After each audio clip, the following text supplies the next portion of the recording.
Very, very cool, Chris. Great story. He is the oldest, by the way, of 7 children. And you see Cam Koshel bat right in the middle of everything as we take a look at our batting order. It is brought to you by Capital One with Davalon at the top and Aloy in the all-important 2-hole. Yeah, an offense that was rolling, entering the College World Series, has not been as explosive, but it's an offensive night here tonight, boys. I feel like we might see some runs.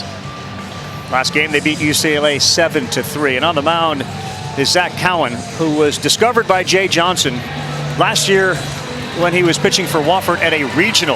And he didn't pitch against him, but he noticed him. And all of a sudden, he ends up on the team pitching in Omaha. That goes in the portal, and they say, what about being a Tiger? Well, this year, he's worked primarily out of the bullpen, and in fact, exclusively out of the bullpen until a start against Little Rock, which was not great. Last year, made 17 starts at Wofford. This year, just 1. So you know he has the ability to go deep, but that 1 start against Little Rock, 1 1/3 inning, 4 earned runs. They're going to need more than that tonight. And immediately, with the first batter, Davalon hitting from the left side, LSU's defense goes into the shift with Milam on the right side of second base.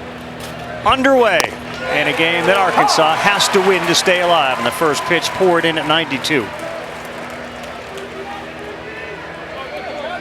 Sophomore you saw from Montreal, Canada. Yes, this is a hockey kid that has fallen in love with the sport and dedicated himself to baseball with an open stance. And a shallow one to the shortstop, who ranges to his right, and he is there to make the play on a changeup. You're going to see a lot of those. He is primarily fastball changeup. There is a slider, but it's fastball changeup for the most part, and it's kind of an old school approach. It's more 2-seam sinker, work the bottom part of the zone. When Cowan's going right, he's going to get some ground balls. It's one reason why Braswell's in the game today. Jay Johnson wanted his best defensive infield, hoping that Cowan can roll some ground balls. Braswell is at third base as we get set for Vahiva Aloy's first plate appearance of this night. Gets the call, strike 1. A slider at 85. Aloy exploded yesterday. Last year, Christian Moore for Tennessee hit a rocket over the wall in center. Aloy basically did the same thing, just minus the height. It was a triple right off that center field wall.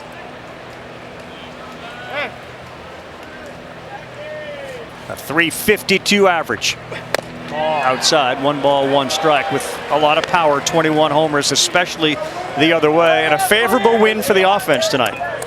I think so. I think every hitter likes to stand up to bat and see the flags blown out straight away center field. You know you're going to get a little bit of carry to all parts of the ballpark.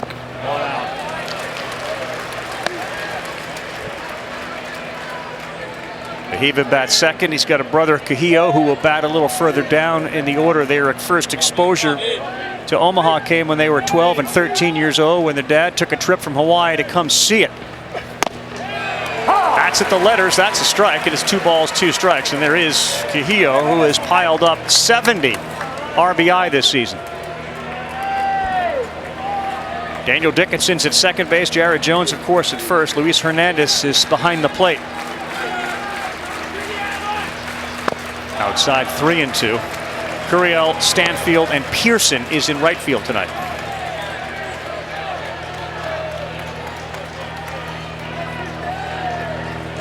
As a team, the Hogs hit .310 this year with those 126 homers. And a .968 OPS on a 3-2. That's going to be foul. Went with the changeup. Yeah, sinker changeup combo looks to be moving the way he would like it to tonight, getting some uncomfortable swings, some miss hits, which is really Cowan's game. He's going to get a bunch of arm side run, ideally late sink on both of those, the 2-seamer and the changeup, but he did throw, or has thrown, 3 sliders in this at bat to Aloy. He'll only throw that slider to right-handed hitters.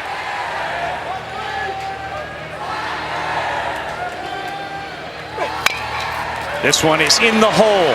To his knees, Milam. And that's a pretty play by the shortstop, Stephen Milam. Now that was a little something special right there from the Tiger shortstop. You got to have the pop-up slide in your bag if you're a middle infielder. Put your foot in the ground and rip it across the diamond, young man. As nifty as it gets from the Tiger shortstop, and a big out to keep Aloy off the sacks. That's why many of his teammates, Jared Jones and others, say, with all due respect to the Arquettes and Aloys, we think Stephen Milam's the best shortstop in the country. And a play like that would certainly get you a lot of recognition. Here's Logan Maxwell. And he starts him off ahead with the strike. For Cowan on the mound, he said, I had no idea I'd end up here. It was kind of a full circle moment in a sense because we played him in a regional. It was kind of crazy how it all came together. Though he was looking to leave Wofford, he was phenomenal for them. With 124 strikeouts last year, went 10-2 with a 3.35 ERA. And there is the longtime leader who has taken his team here 10 times and looking for his first trophy. As respected as any coach in the country. Ball down. Missed away and down.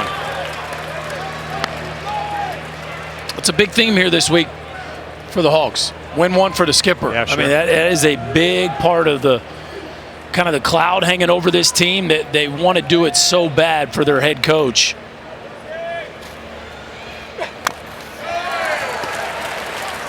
Well, they did win one for that guy just a couple of years ago, Jay Johnson. Immense success early. Remember, he took a team from Arizona here, and the next year he was leading LSU. 23, they win the whole thing. Of course, Skeens and Cruz and company, an outstanding group. He's got a chance to win a couple in a shortest time frame of any coach. Ball in. How about that? Got a chance to win 2 titles in the first 4 years at a school. Never been done before. That's keeping the legacy going, I would say. I would say he's done just that. Yes. 2 outs, full count. And the pitch to Maxwell. Back up the middle, and it's snared. Daniel Dickinson dropped it, and not in time. In and out of the glove for Dickinson, and Maxwell will reach. Good hustle, too, not to give up on that once it went into the glove. That is the biggest thing, too. Milam on the shift. So he's Milam, that's right. Milam on the shift, so he's on the second base side of second base right there. And credit Maxwell for not thinking he's out. I mean, he could have let up pretty quick on this, thinking Milam's going to make the play. It squirts just far enough away from him. And a ball that's 101 off the bat right there. Milam can't handle cleanly. Maxwell's on there with the first hit of the night. All right, so Milam denied 2 web gems in the inning with an outstanding effort. But Maxwell at first for Ryan Helfrich, the catcher, comes in hitting .306. Helfrich was the one that kind of got out there and said, yeah, we are looking at this as a revenge game. 0-4 here in Omaha against LSU.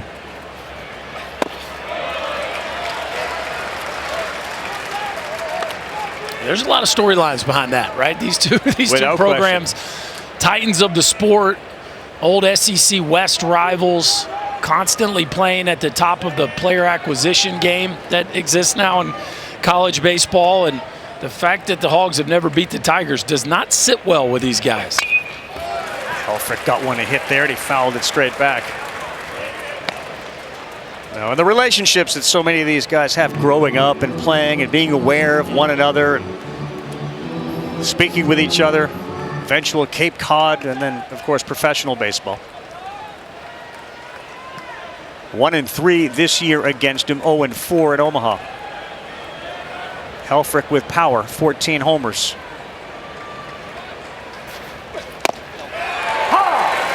He hesitated and paid for it. It's in there for a strike.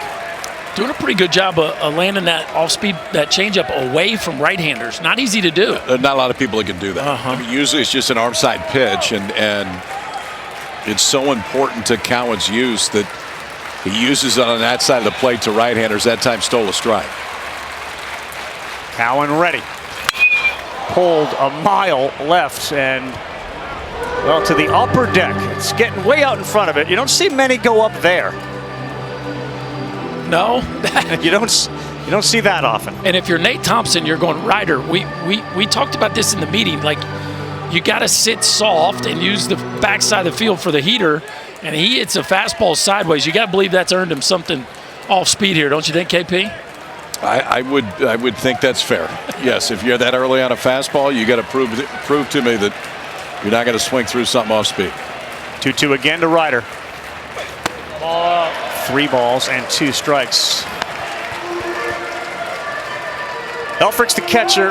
He's been fearless since he was a little kid. He grew up a competitive dirt biker, and he was known as a daredevil back then. So an atmosphere like this, or a guy bearing down on you coming home, not going to be an issue. He oftentimes wouldn't wear a helmet, which obviously he's required to do now. 3-2, and it's going to be a tough hop, short hop, and Michael Braswell. The infield shines for LSU here in the first, with a phenomenal play by Milam and Braswell charging. Nice to have two shortstops on the left side of the infield. Michael Braswell played shortstop last year for the Tigers. Looking like a shortstop, a pick and a flick across the diamond. Tigers defense shining. The pressure for Bottle Sheets is going to be to throw pitches in the zone. This is a very patient team that doesn't generally extend outside the strike zone. No, they don't swing much at first pitches. They're going to make you work, and Stephen Milam is that dude in the middle of this lineup, hitting over 440 in the NCAA tournament and a cool 500 here in Omaha.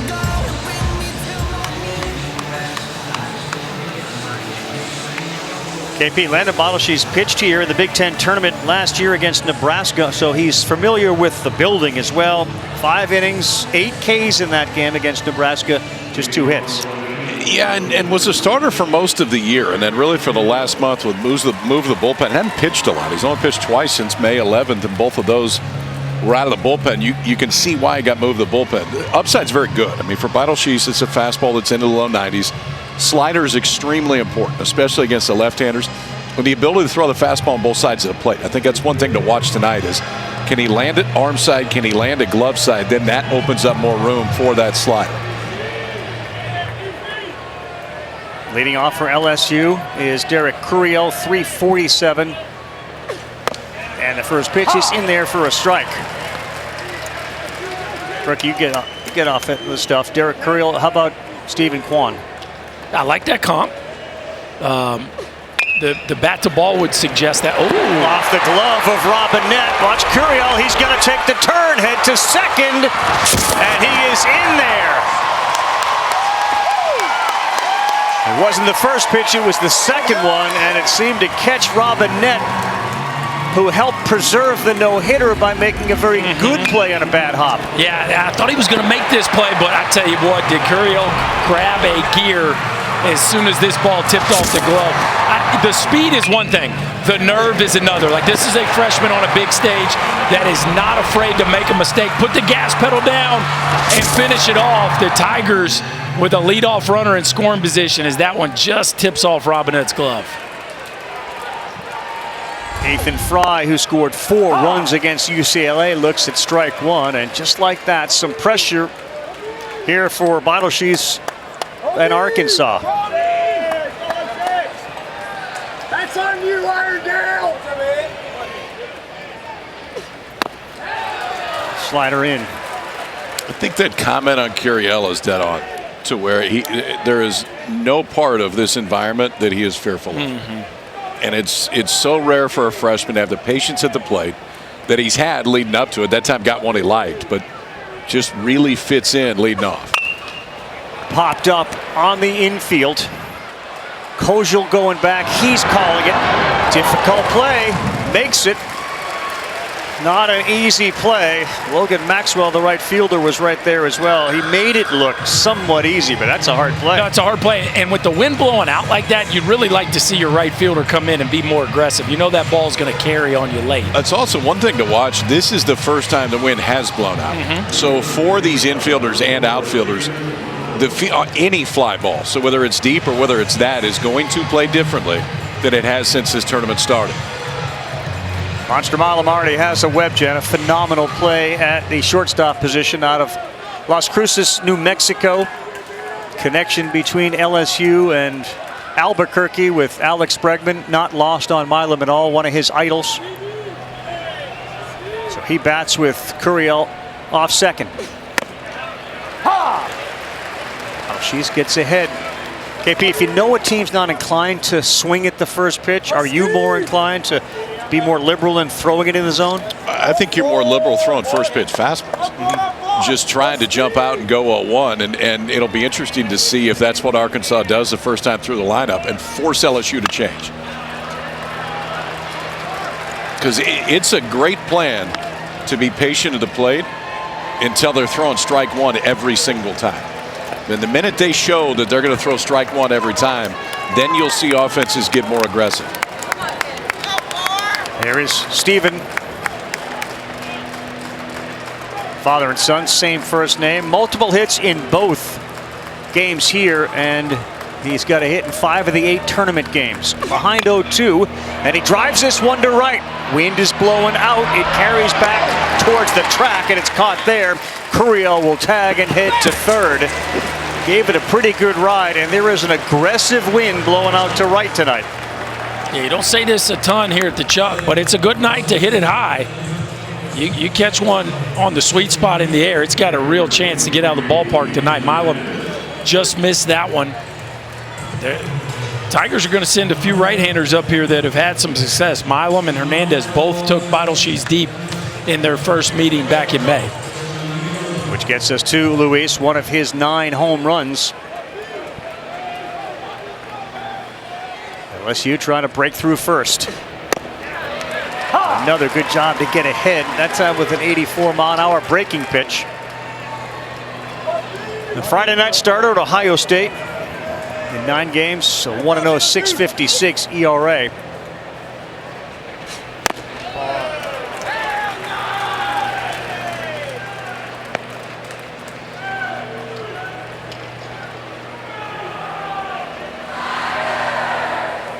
Associate Hernandez with the clutch gene has come through a lot this year for him, and he got jammed and he fouled it off. It's 1-2. Yeah, a couple of the biggest swings of their season against the regional, in the regional final against Little Rock. It was getting really dicey there in Game 7 until the LSU backstop got them going. That's it, called strike 3. He worked quickly, went with a breaking pitch at 84, and he froze Hernandez and left Curiel at third. Well, for 2 guys that have been a little bit shaky in the starting role lately, they look pretty good in the first. And a Vital Cheese, we talked about the importance of that slider. He gets Hernandez looking for his first strikeout. We are back here, and again, 75 degrees, the wind howling out. KB, what's going on down the field? And the Aloy brothers, when you talk to them, know that they are superstars back home in Hawaii. And you really got a feel for this pregame today, because a family flew all the way over here from Oahu, Hawaii, just to be able to meet these 2 brothers today. They got a chance before the game. Here's the video. Asi and Koji, 3 years old and 11 years old, flew all the way here just to be able to see them play in person, and then got to meet them before the game. Mom was super excited. The boys almost speechless. Yeah, you are touching on a very prideful subject for Shane Victorino and others as we start this inning off with a Kojiel shot to center. 2 storylines playing out there. You got the Hawaii story, and we'll talk about the pipeline that seems to be developing between Hawaii and Fayetteville. But also the story Chris told at the top with Kojiel, his dad here, an Omaha kid, and he delivers a hit. How cool was that shot, his dad taking a picture of the lineup card before the game? Yeah, it's awesome. We just got done getting the field ready. Walk over and grab the camera. Let's take a picture. And all right, kid, go get him. My boy is in the lineup. Yeah, there is Dad, father of 7. He dragged all the kids, especially the boys. You want to come? Let's go. They would be at the fields all the time. And all of a sudden, the sun peeks out from behind the cloud, and you can see it is beaming right down on Zach Cowan. And things changed a little bit for Derek Curiel, too, out there in left. Yeah, in a big way. And this is a kid that can put it out there. Kuhio Aloy. Yep, strike 1. Our home plate umpire is Clint Fagan, SEC umpire by 2 SEC teams. And you can see the second baseman, Dickinson, as well. He was shading the sun, playing with his sunglasses out there. So now you got wind and sun. And the Tiger defense is almost playing on the track. I mean, these guys are way out there in the outfield. I don't know that I've ever, with nobody out this early in the ballgame, you ever seen an outfield play that deep, KP? I mean, look where Curiel is. He's got his heels almost on the track. Well, they watched the last game. Kuhio hit one 115 up the middle, so they know that if he backspins, what it can get out there. But no, this is deeper than you will generally see outfielders playing at this ballpark. Off-speed pitch, he lands another one. And this is where the offense has to recognize that. Like you could go first to third on a base hit straightaway left field, as Cahillo has really been struggling of late. Hadn't hit a homer in 53 ABs. No extra base hits in the postseason. 1-2, but he did hit one 115 miles an hour last night. And he gets called out on strikes. Zach Cowan catches Kahui Aloy, and that is his first punch out of the night. He's gone to this one a little bit more than the book says he would. That's not atypical when teams have seen each other so much. The book on Cowan is more fastball changeup. Has thrown more sliders today to right-handers. That time got Cahillo looking.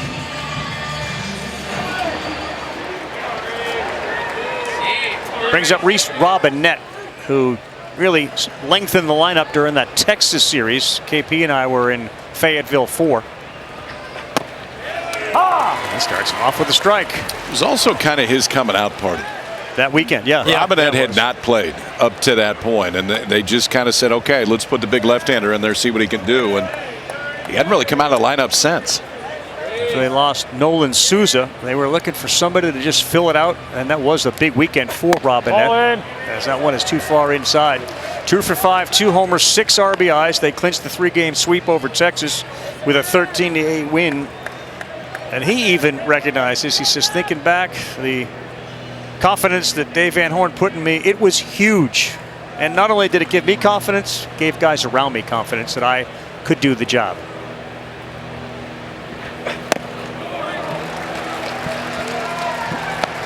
Well, I think Robinette's the kind of guy that we're going to see a monster jump from year over year. I'd be shocked if he's not an impact player for them sitting in the middle of their order next year. There's a lot of hitter in there.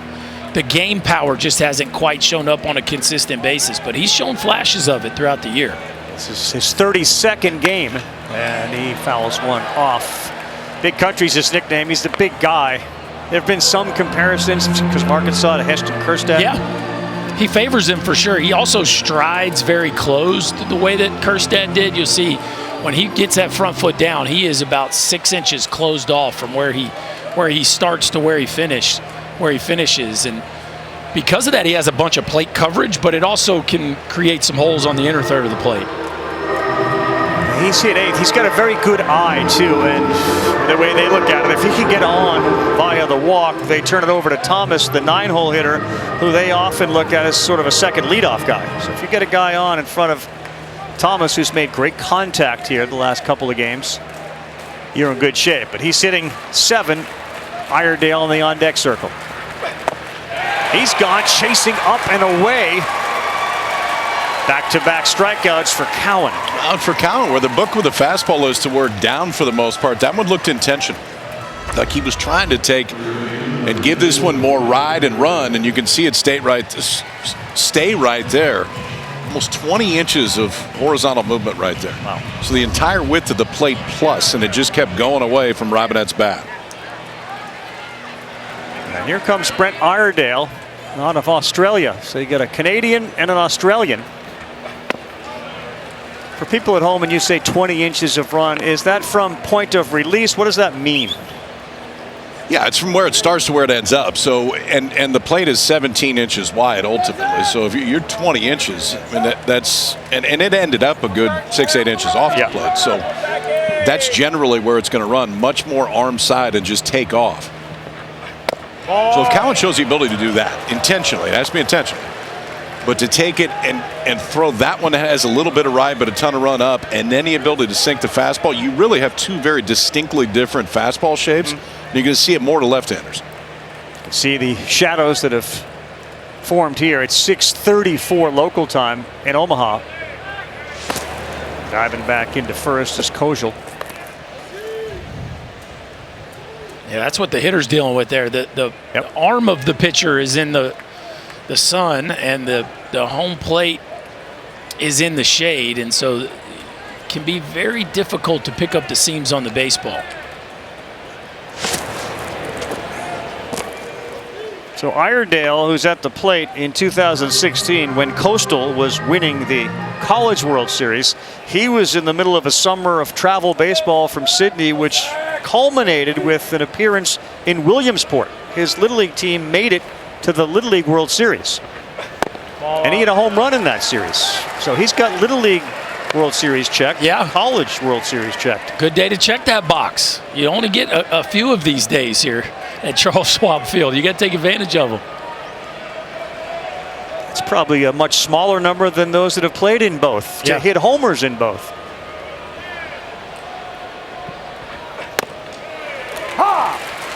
3-1.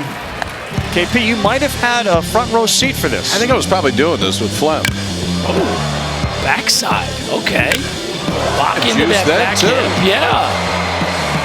Keep it fair. And a no-doubter on the international field. This one is to center, coming in now. Frozen there is Stanfield, and a can of corn for him. After the leadoff single, strikeout, and a center field flyout for Iredale. Cowan looks good so far. Welcome back, and as we come back, LSU's been asked to come back on the field. Arkansas believes that perhaps Brent Iredale made contact with Hernandez's glove. Oof. And if he did, it was a glancing blow, if he did at all. See if you see the glove move at all. Yeah, he did. You do see it. Yes, you do see it. You do not see that on a ball to center field very often. Generally, it's a ball the opposite way that somebody's really late on, but it would seem like he did. Yeah, it's the center field view where you get a good look. Yeah. After further review, this call will be overturned. Catcher's interference. The batter is going to be awarded first base. Arkansas remains at 2 challenges. You get 2 opportunities to challenge a call. If you get it right, you retain them. If you are wrong, you lose one. And you run out when you miss on the second one. But a good call. I'm assuming Iredale was the one that felt that. I would think it has to be, because it was, I mean, we had to replay it 3 times to see it. I don't know that anybody could have seen that with the naked eye. So it must have been Iredale turning around and saying, I think I got a piece of the mid.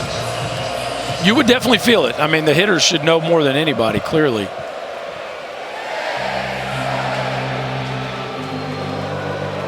Well, now JTJ comes up to bat.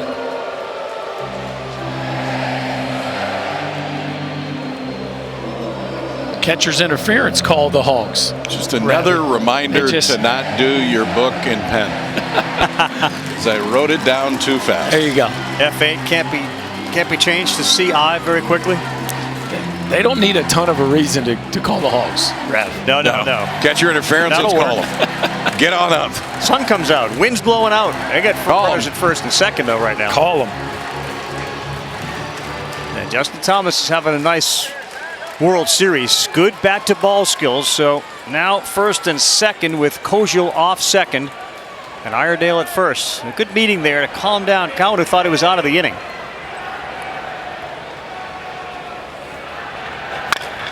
And that is a foul ball.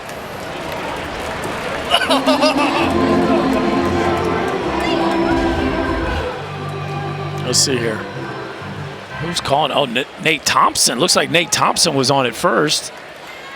Yeah, the dugout clearly saw it. Iredale maybe. Yeah, they were all over that one. That's pretty good set of eyes, because it took a few different replays to see it up here. And it didn't feel like Iredale was making the point. That's like when a ball tips your leg. I mean, you got to sell it. That is not one you want to be shy about.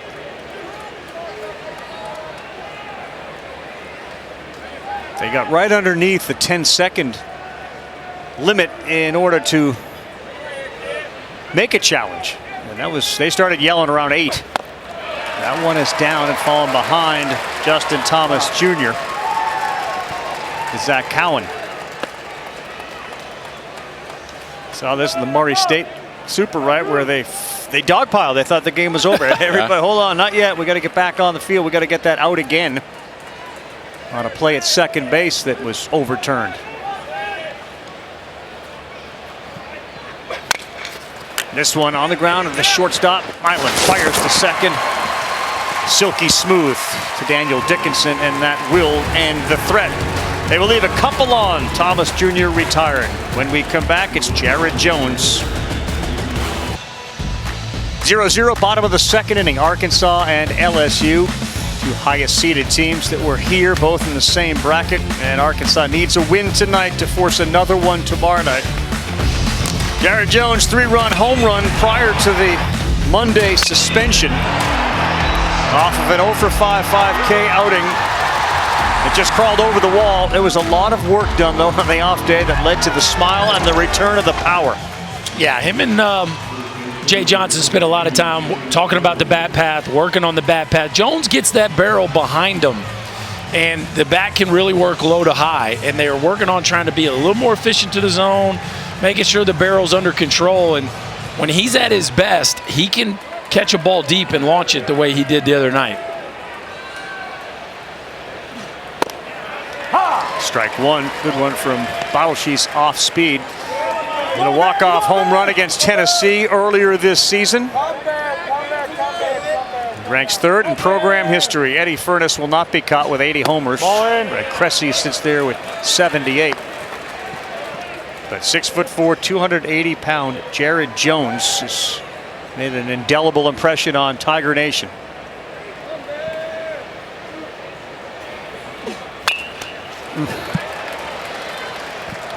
That's a dangerous one there. You can feel it, right? It's not the spot that you want that one to end up. Is that ball that just snuck out a few nights ago is not sneaking out tonight. That's going 10 rows deep.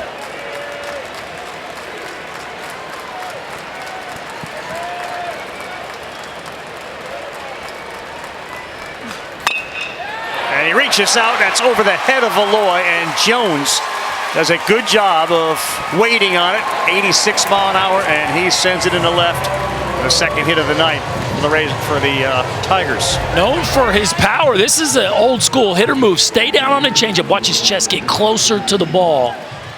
And that back knee bends, the chest compresses, and that gives you extra length. The top hand releases, and instead of a rollover to shorter third, that ends up a line drive into left field. A really good look at a hitter making adjustment on an off-speed pitch. The senior left-handed hitting right fielder Pearson squares to bunt. That one nearly went to the backstop. What a good job by Helfrich to get up and get it.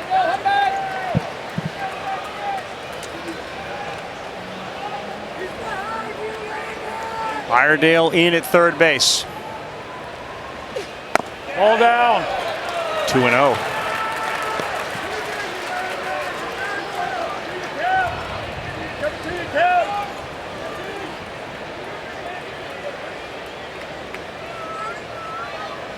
A homer and 5 RBI in the tournament. That's off, and he's fallen behind. 3 balls and no strikes.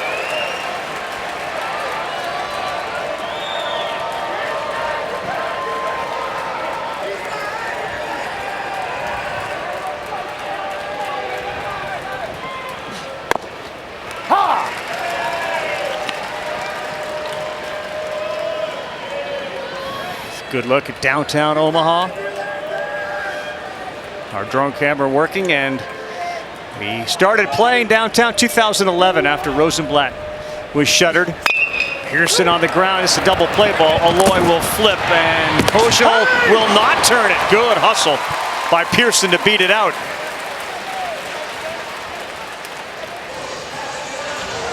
Thought maybe Vahiva could have come and gotten this one on the hop before. Looked like he got, watch him start to charge and then stay. And maybe taking that extra bit of time allows Pearson to beat it out. Thought maybe he could have charged another step. Kojal does a nice job of turning that one quickly, but Tiger outfielder beats it out, stays out of the double play. Turned it quickly, but Vahiva's arm is better. If he can take that himself, there's a better chance they're going to turn. There's Stanfield, one of 4 transfers in the starting lineup for LSU most of the season, as he looks at one that bounces up there. As Jay Johnson says, you know, guys like Stanfield, Hernandez, when we go in, we really got to make sure that we hit in the portal, and they have been critically important. 1 ball, 1 strike. And Stanfield's a guy they rave about, too. Yep. I mean, the offensive numbers from a power standpoint aren't necessarily there, but it's a really good center field. It's a really good leadership quality. is fit perfectly and shouldn't be lost in this lineup. Little check swing. Bottleshees is going to let the catcher come out and get it. And yeah, boy, Helfrich fired one there. Well done. Much easier play for Helfrich. Momentum's taking him away from the base runner right there. He went full speed into it, cleared himself a little bit more, had plenty of time to make that throw. Helfrich, one of the best athletes behind the plate in college baseball. You see just how quickly get out of your crouch, barehand the baseball, and rip it to first. That's a premium athlete playing catcher, putting that on display there. They're going to intentionally walk Daniel Dickinson down to first base and pitch to Michael Braswell.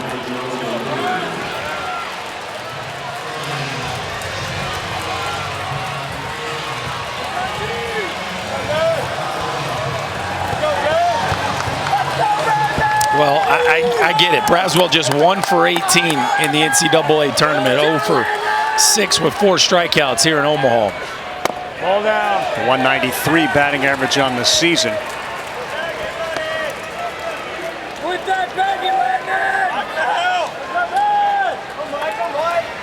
Landon! Kid yourself. Anytime the batter in front of you is intentionally walked, raises your level of intensity. That one's just above the knees for a strike. There was a sweet moment when he was getting on the bus the other day. He found someone wearing his jersey, autographed it, and he said, I got emotional because I'm not the most popular guy on the team. I know I have my struggles, so to see someone actually wear my own jersey meant a lot. That's awesome.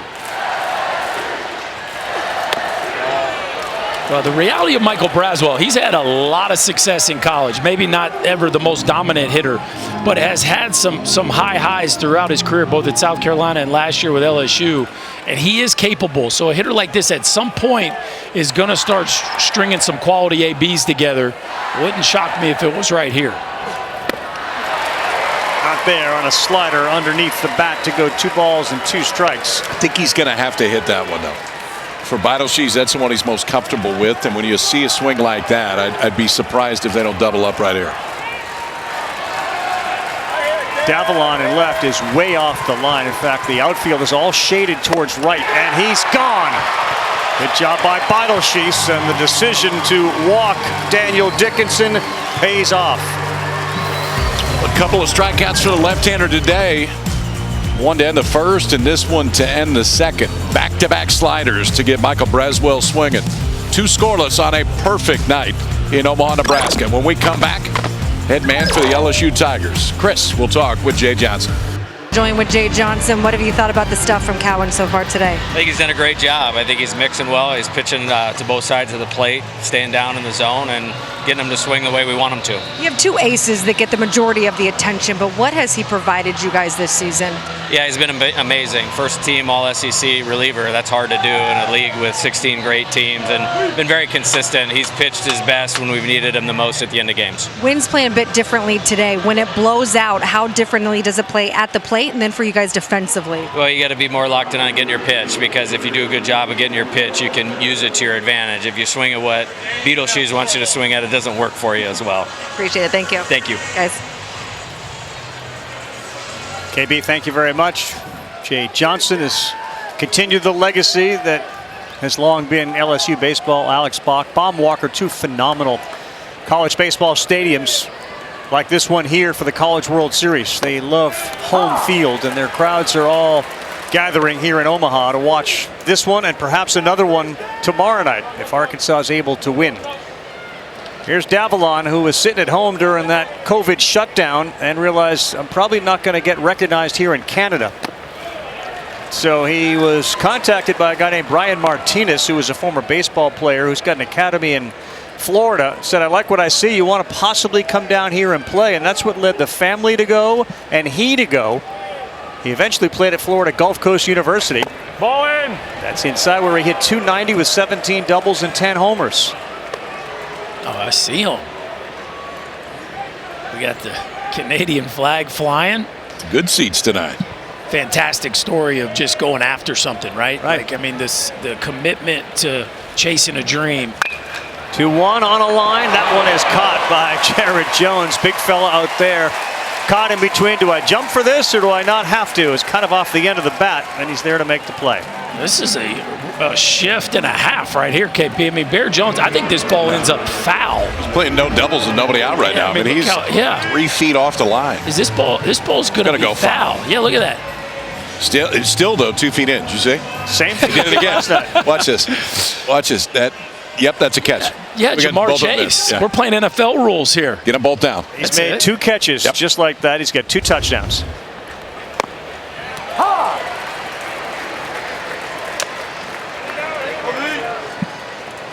Hiva Loy grounded out, and it was the defensive play of the night so far as Milam went into the hole with one of those pop-up slides to get him.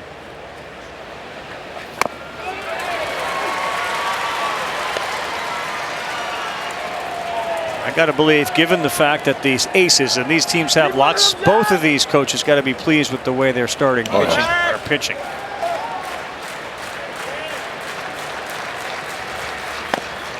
What's also a sign of modern day, this was Wofford's ace last year. That was Ohio State's ace last year, right? And they've both come over here and filled valuable roles, some in the bullpen like Cowan, and on the weekend mostly for Beidelshees, but the ability to pick up star pieces in the portal. What does that say about your program? We can identify somebody and we believe like this is not yet a finished product. You come here and we're going to make you better and take you to another level? I think that's some of it, but I think some is they had great success. And the reality now, too, is with all the data that's out there, you can look at data and say, well, yes, I think that plays. He got Aloy on an 81-mile-an-hour changeup. Phenomenal pitch. Aloy strikes out. You saw a little bit of everything right there, too. You saw sliders early. And that, again, is the ability to throw the changeup on the opposite side of the plate. Right-handers just don't see that pitch very often. And in part, it's because not many guys can do it. Usually when a changeup is thrown to that side of the plate, it's an accident. It's one that you hold on a little bit too long, you tug it, and it doesn't end up very well. Cowan can still get all the way over the top of that changeup on the glove side, and he got Aloy to swing right over the top. And a good start against Logan Maxwell. 75% strikes on his changeups. I mean, usually a righty starts a changeup to his glove side. That thing's fading right back to the middle of the plate and getting hammered. But for whatever reason, that changeup is holding its plane. He gets over it. And and just dying on the outside corner.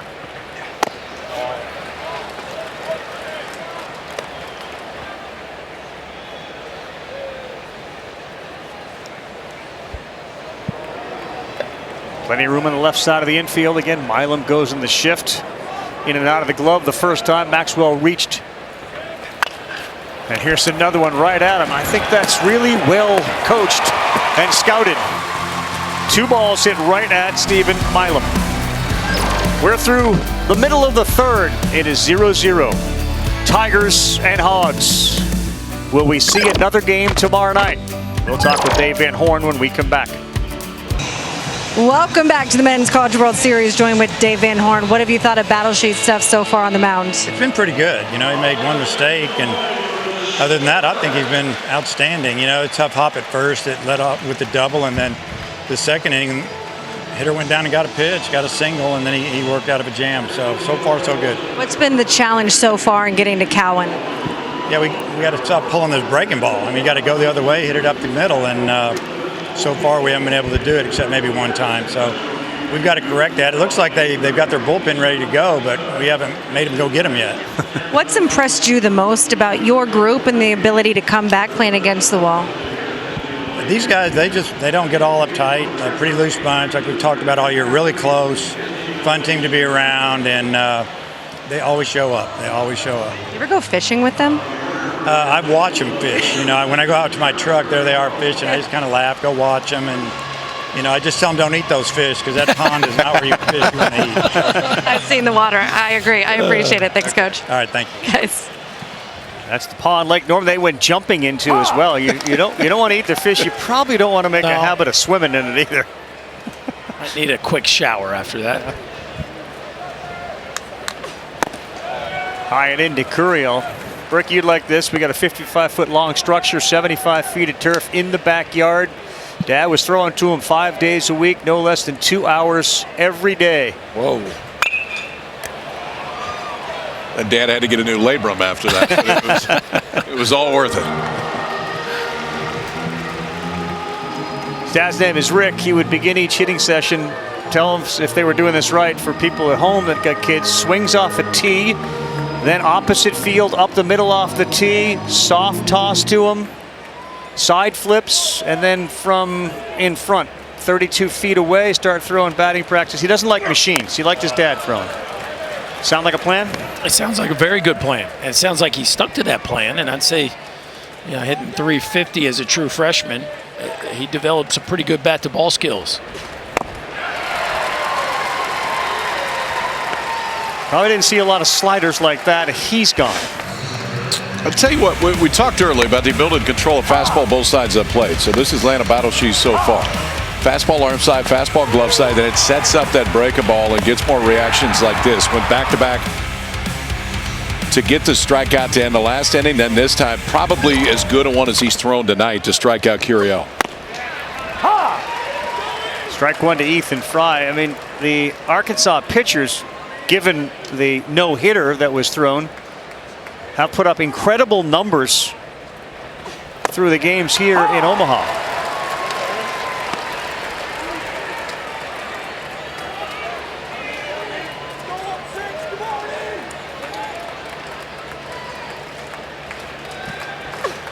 Oh no. You think 5 runs and 12 hits is pretty good in 3 games? In 3 games? With all the strikeouts, 19 of them, of course, coming from Gage Wood. How about Root coming back and pitching his butt off? Fry's gone. 4 strikeouts in the game for Landon Beidelshees. When he's right, that's what he's going to lean on. He's going to lean on that slider, and now 3 straight strikeouts, and all 3 have been on that pitch and in locations exactly where he wanted to throw them. Tried to expand the zone 0-2, threw it down in the dirt. Helfrich blocked it up, didn't get the swing, and then that time finished off Fry. 2 quick outs, and look at him out there on the mound. He's already ready to throw before Milam engages.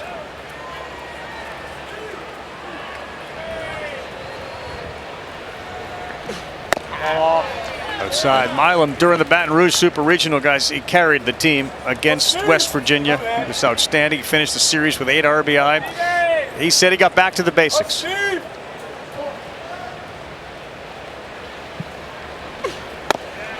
Milam's a pretty interesting prospect in the fact he's a switch hitter. You know he can play both spots up the middle. He's already proven that at a high level. And he has a knack for his best moments, his biggest moments in the postseason. He's proven that in both seasons in Baton Rouge. Just a special competitor. He was great in the 2024 tournament too, the SEC tournament, when he had a big home run that helped get them into the NCAA tournament.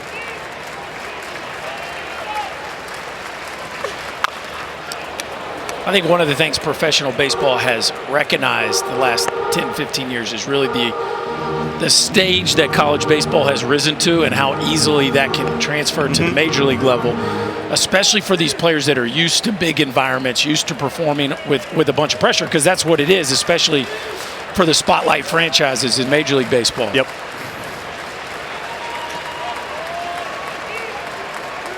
No, it's a great point with the atmospheres. I mean, think about Benintendi from Arkansas, right? Just immediately felt like 2 years later he's playing in a World Series for the Red Sox, performing so comfortably, right? We saw Swanson do it right after leaving Vanderbilt and Bregman did going to the Braves. Just saw Bregman do it, still doing it at such an incredibly high level. Like these players who have played with so much on the line in college, when you see them in the big leagues, they look very comfortable. Wasn't Finnegan the same year? Was. Yeah, years ago.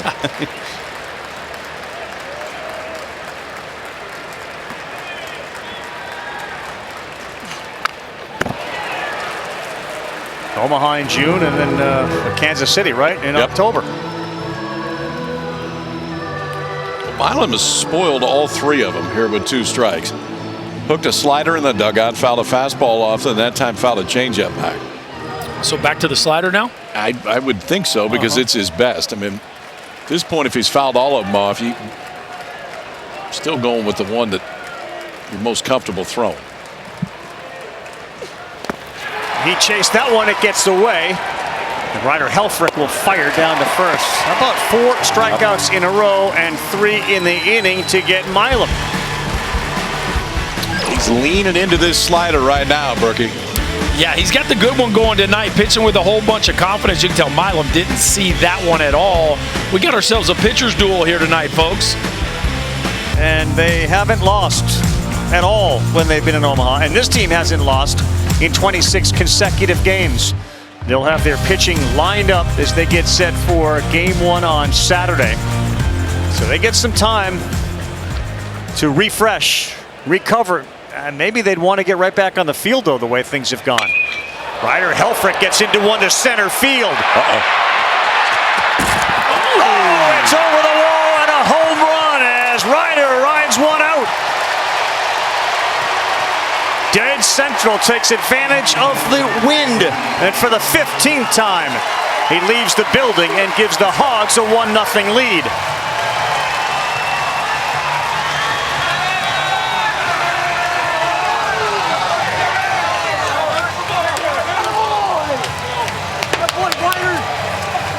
Well, that's what you've been waiting for, Rappy. Somebody to get one high into the jet stream. Boy, did Helfrich do that.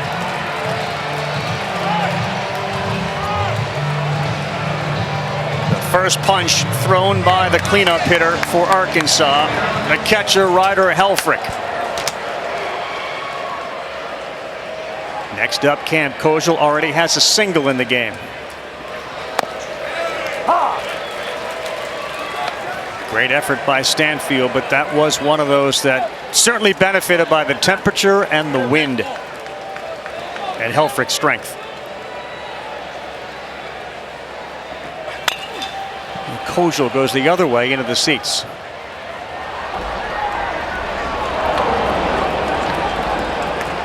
So it's there for the taking tonight. If you can elevate really anywhere in the ballpark, that thing was smashed to center. We hadn't seen a whole lot of those out to dead center field. None in this tournament, but just in general. Cam Kojal's dad, grounds crew member here, watching as his son fouls one off at the plate.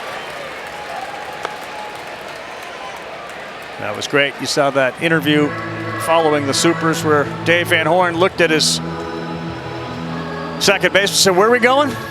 Omaha. we're going to mine. We're going home. Party at the Kojals. That's what he said. Party at the Kojals. Sleepover at the Kojals. Yeah. Be tough to find an open bed. He's got 6 brothers and sisters. They already have a baseball team. Yeah. We'll bring another one in.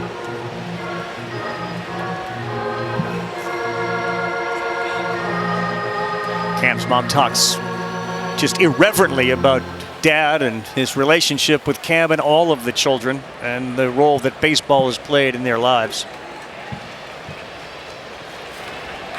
Ball. That's out, 1-2.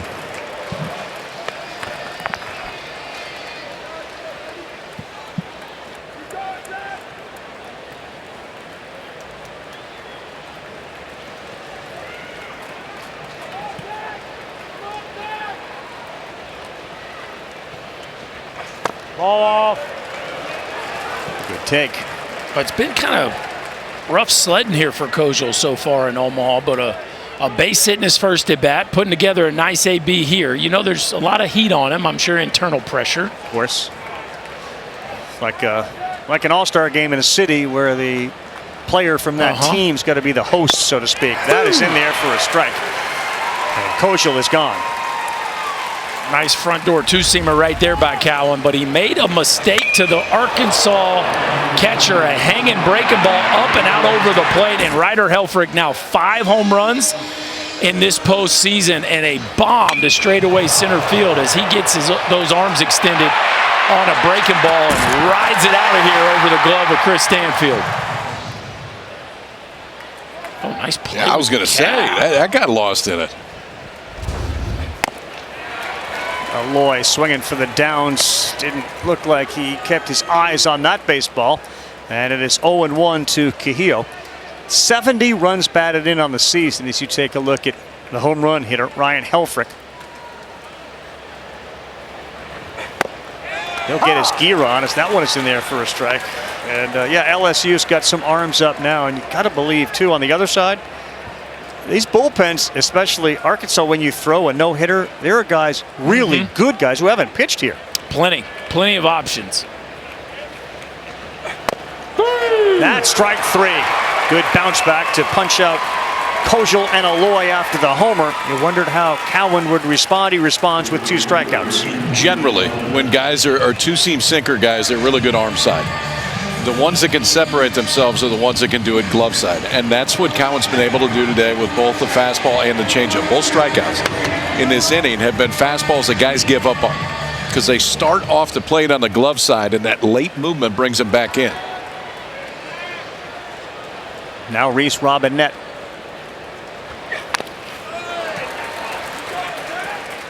Yeah, that glove side two-seamer from a right-hander, that's the vintage Maddox backdoor sinker or front hip sinker that he would get lefties on. You start getting that one working, and you are a handful for a lineup.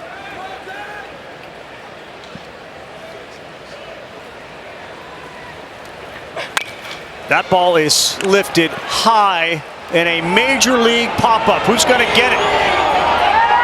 In foul territory, it's Josh Pearson.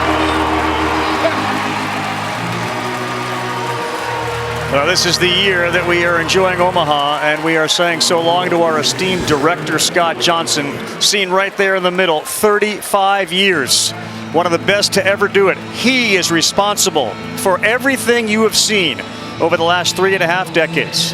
And he's also responsible for one of the great American families. 3 to Sky, 2, roll Sky, come up, and roll bust is off. You think you don't know this man, Scott Johnson. But if you have watched the College World Series at any point over the last 35 years, you do.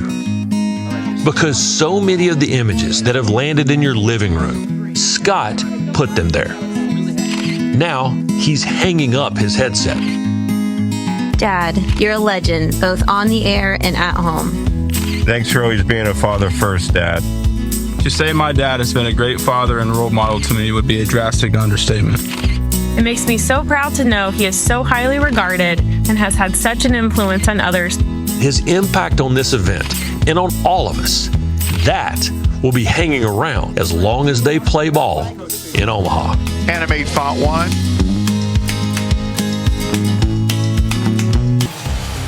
One 0 Hogs. They draw first blood as you come across the Missouri River, the BKP, the Bob Carey Pedestrian Bridge.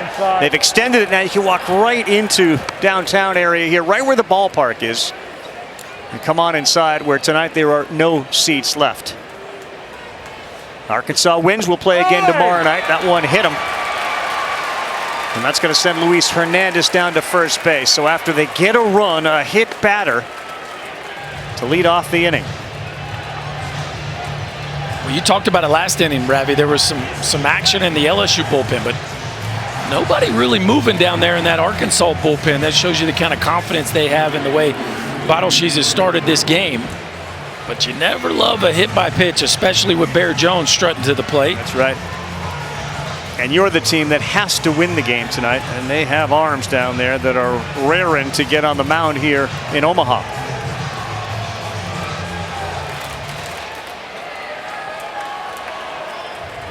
Remember, Jones reached out and hit a single into left field.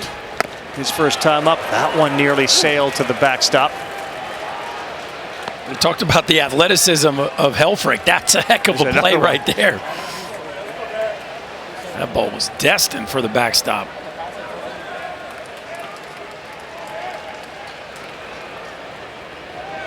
LSU's not a team that runs very much, and certainly Hernandez not really a threat at all as the slider lands to go 1 ball, 1 strike.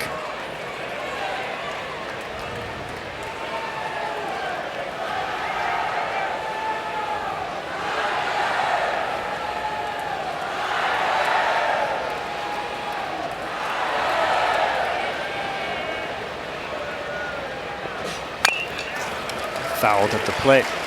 KP, it occurred to me in some of the research, the reason that Jones has caught 2 balls over there on that first baseline and kept his feet in he could have conceivably been currently in his 4th season of football at Georgia Tech, where he was offered a scholarship. So he's got that all makes sense. That whole thing, yeah. Well, he hadn't lost it yet. That's true. Ball now. Now there's a good take. There's a patient take. He was committed to swing, Berkey, and maybe a few days ago, 0 for 5, 5Ks, you pulled the string. That's some strong hands, too. Yeah, he can put on the brakes now. But I think, to your point, Ravi, showing you that he's seen the baseball better.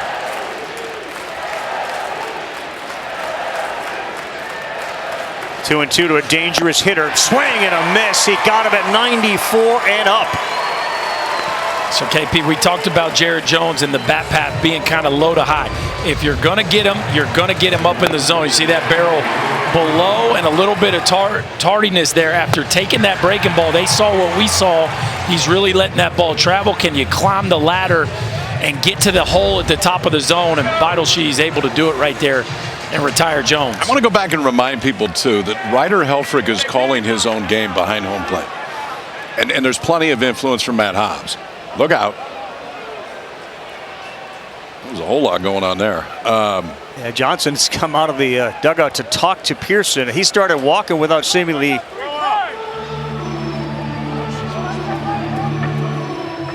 letting anyone know, and they're pointing to his pitcher saying, wait, we were ready to start pitching. No, it started pitching. He almost ended pitching. I mean, watch this.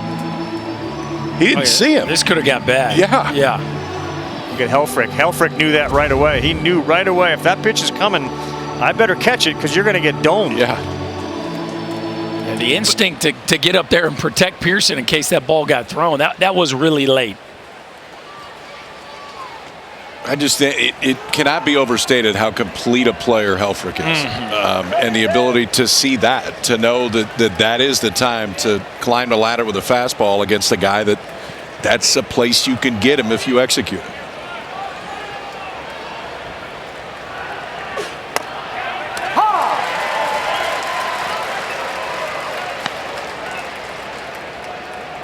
Well, we talked about the changing of his life. Gage Wood, we interviewed him during the game. He said, so what's been the biggest impact? He said, well, my life has changed. And this is a young kid who just threw a no-hitter. He's not yet really fully aware of how his life has changed or will change. But the other part of that is, like, Ryan Helfrich called the best pitching performance in the history of the College World Series. Yeah, and he kept calling fastball middle. that was the call. Let's not minimize it. Fastball middle. He could have had one button that night and it would have worked. 97 up a little bit. Good take.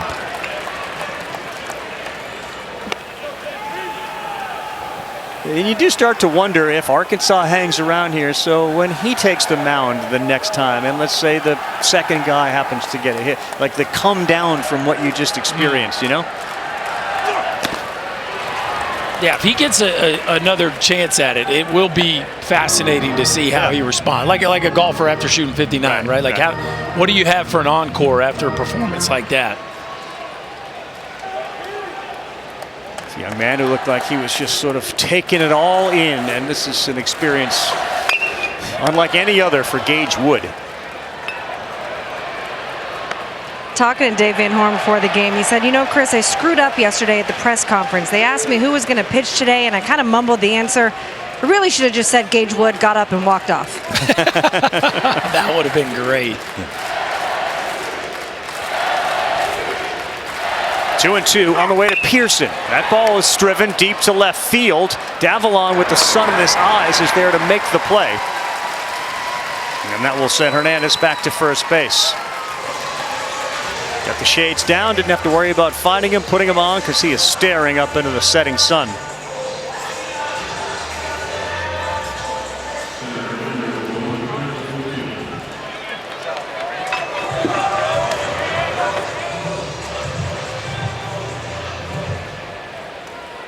We're in the fourth. Arkansas needing a win tonight. It's got a 1-0 lead. And Chris Stanfield fouls that off. LSU's got 2 hits in the game. Curiel had a double to start off the glove of Robinette. And then Jones had a single in the second, and that's it.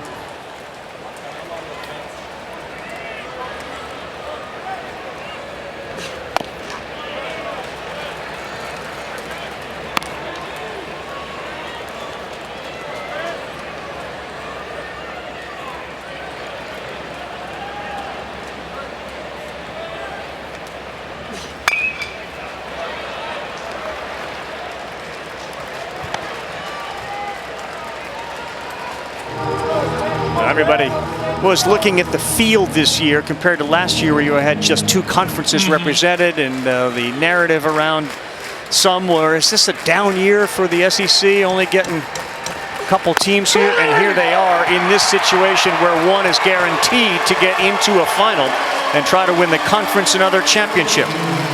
How about the settle down job by Bottleshees after he hit the leadoff man, a punch out, a fly out, and then another punch out. He's got 7 in the game through 4.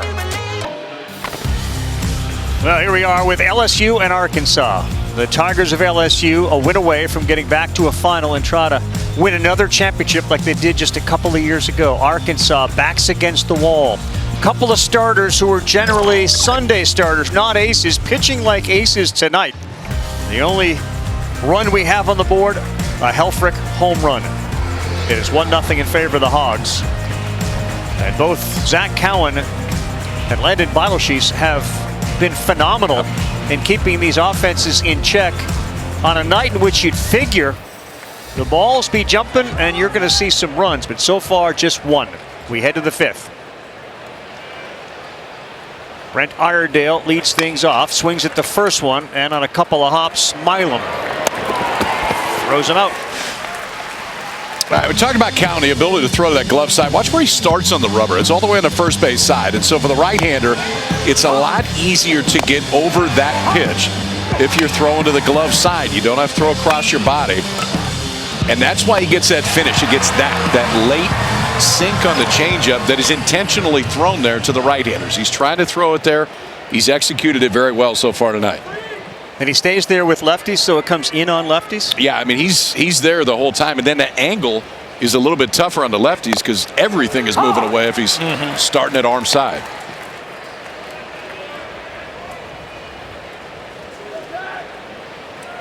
Oh, and 1 to Justin Thomas Jr., just under 300 on the season. There you see him emphasizing way on the first base side. Ball.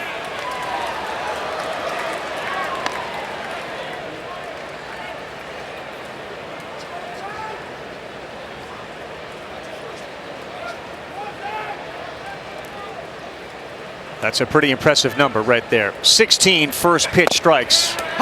And living away again to the righty to land it. 1 ball, 2 strikes to Thomas Jr., who grounded out to short his first time up. It needs to be, we need to be reminded, the last time he started a game, it was 1 1/3. Yeah. 3 hits, 5 runs against Little Rock. Yep. This one beaten into the ground, ranging to his left. Dickinson, nice play to get Justin Thomas Jr. 2 ground ball outs. I mean, you would not know that by watching him out there execute. And by the way, the start before that was 1 2/3 against South Carolina, where he gave up 4 hits and 3 earned. So you're looking at 3 innings in his last 2 starts, and here he is in the 5th. On cruise control. Now, obviously the homer to Helfrich, but man, just complete command of the changeup and the 2-seamer. Back to the top, Charles Davalon 0 for 2. Ball. So there it is, that changeup that ends up right on the inside corner to the lefties. And Aloy, who is on deck, the big hitter, chased one as a righty outside.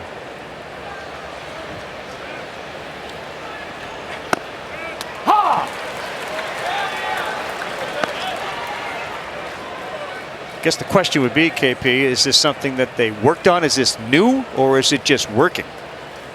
Well, I mean, the changeup has been a big part of his arsenal, but the ability to throw it to that side is just very, very rare. Inside. My, that missed, but that's exactly where he wanted to throw it. Boy, and Clint Fagan, as sure as you could be on a call, like that's in. And he was right. And then repeated it, and he was right on the money. One of the best in the business back there, Clint Fagan, calling a heck of a game so far in this one.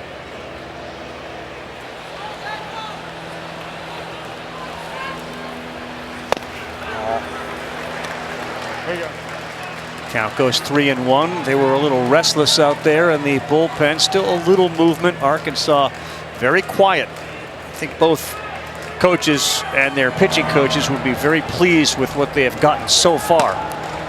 There was some consideration from LSU to start Jaden Newt, who's warming up now. And a high chopper to first. Getting over there to cover is Cowan. He slaps his foot on the bag before Davalon can get his there. Bottom 5, pitchers duel in a must-win game for the Hogs, 1-0. It is a 4-inning, 2-hit, no-run performance for Landon Beidelshees, who's been phenomenal. And those 7 Ks right there matches a career high. Last start was back in the second week of May. He has kept this LSU offense at bay, and he will start the bottom of the 5th inning with 8, 9, and 1. Leading 1-0. Arkansas wins, they move on.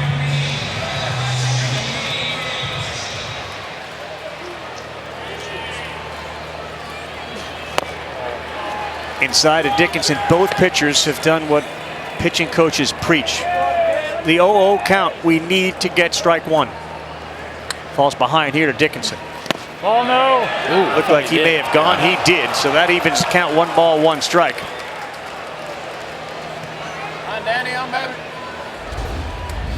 Big chase right here. Could have been 2-0 in the driver's seat. That barrel just goes past the point of no return.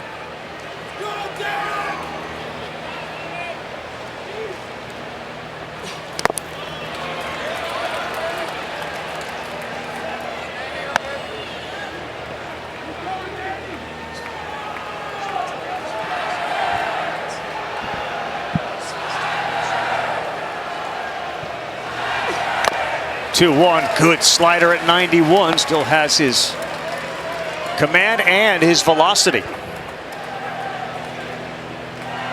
Tell Ben to put his shoes down so the people in the back can see. Ben, put those feet down, bro. Iredale waits for the hop. Now he fires low. Oh, scooped out at first. Very nice play, Reese Robinette. Always big when you can save an error, but especially a leadoff hitter at KP. This was not an easy pick by the Arkansas first baseman. Iredale gets stuck on his back foot, knows he has to get rid of it quickly. And how about your buddy picking you up? The rangy first baseman, Reese Robinette, digging it out and keeping a leadoff base runner off. You might end up at second base with as much foul ground as there is here. For sure. Strike 1 to Braswell. Beidelshees came in with a 4.92 ERA. And again, that first start since May 11th. Good slider.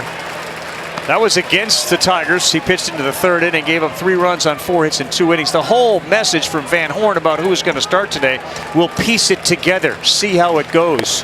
They're getting a very big piece right now from Landon Beidelshees as he picks up his 8th strikeout. A career high for him.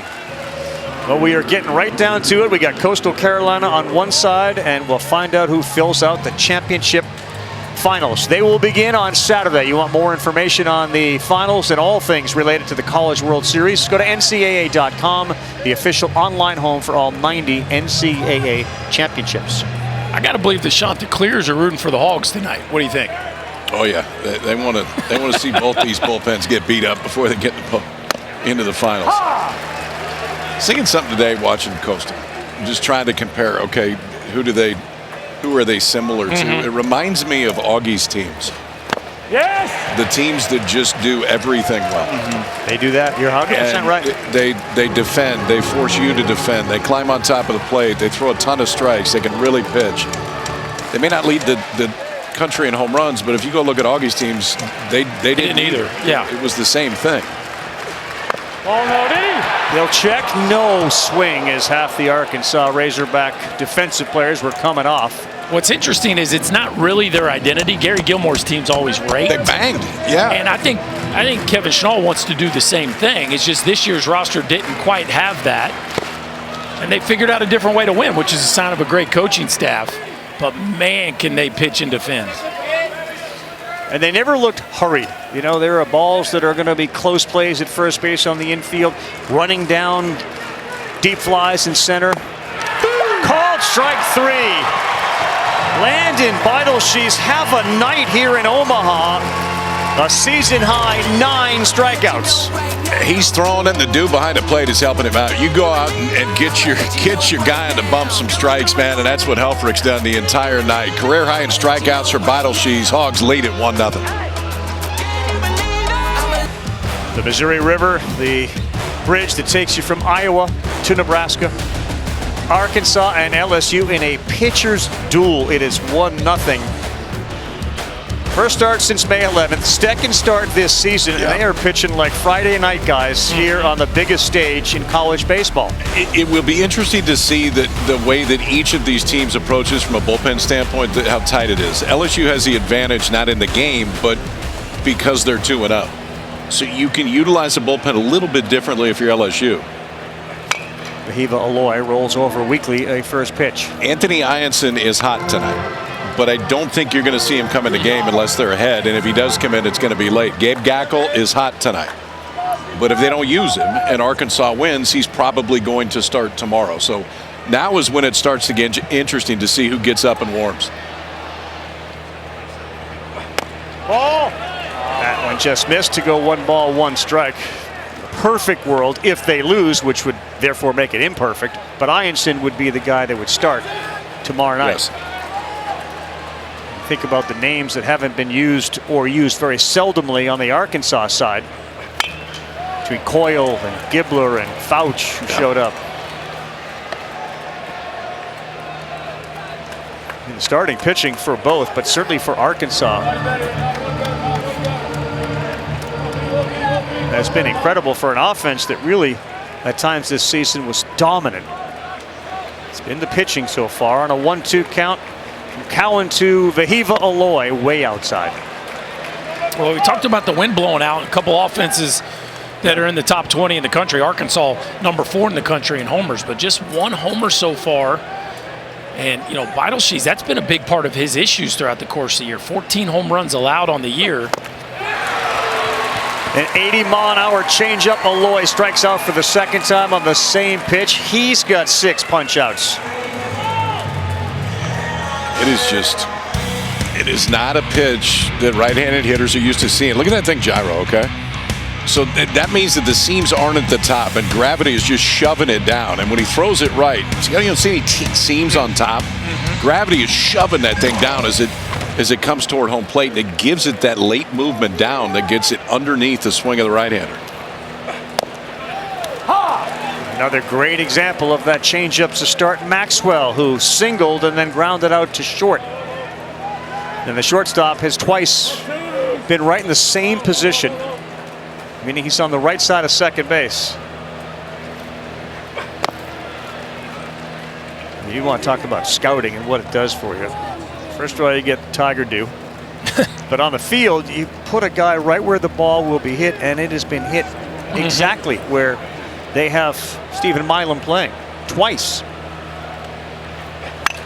Not there, though, and he beats the shift this time. Give Logan Maxwell some credit as he takes a turn at first. And he now has a couple of hits. Man, Maxwell continues to stay hot in the postseason as he gets a change up kind of middle and just inside out that one to beat the shift. But it's the ability to keep the ball down the zone. If you're going to get hurt, get hurt on the ground. Cowan just continues to throw sinker, change up. They're going to make a move here with Helfrich coming up. He is the one that is responsible for the only run of the game as Jay Johnson's coming out here. It's Cowan got his 6th strikeout, gave up the hit to Maxwell.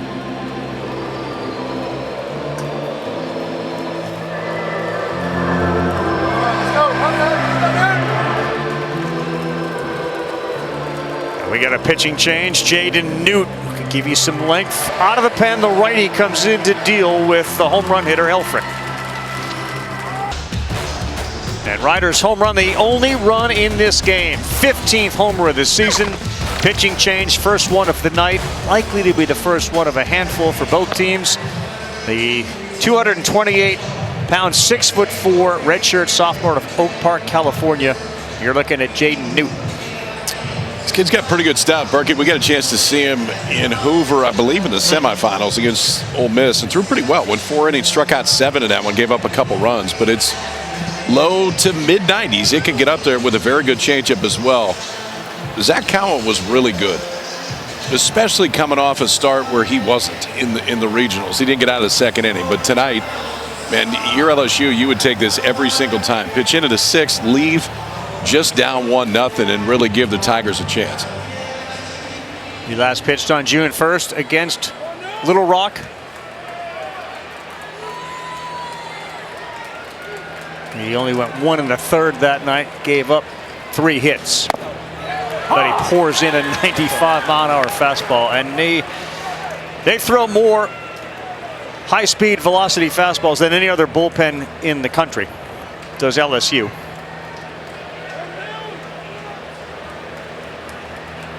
But you got to be careful. Ryder Helfrich with a homer. He lifts this one to right. This one is deep. It is at the track now and caught out there a few feet shy of the wall. Got underneath it, but you saw the strength again of Helfrich.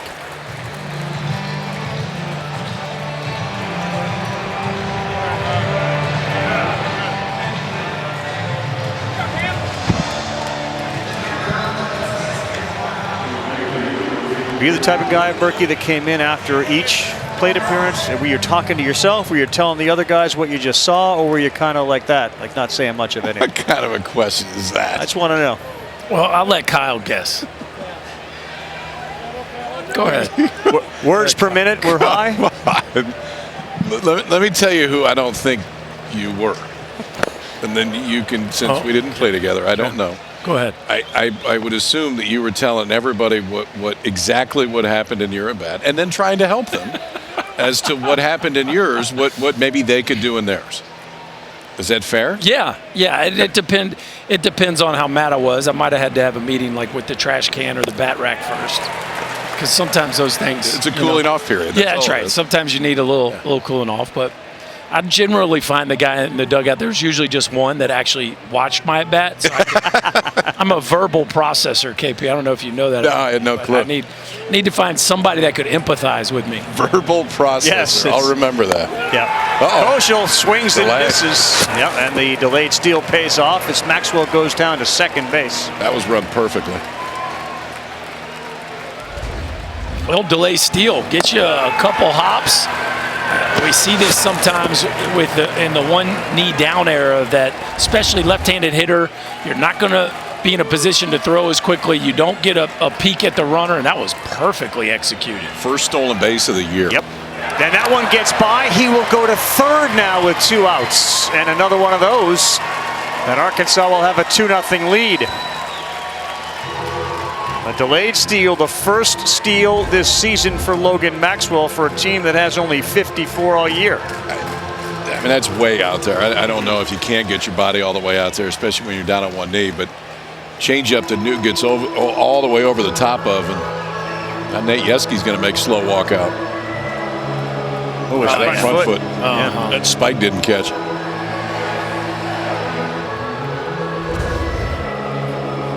Well, a couple free bases, and this one got a little interesting here.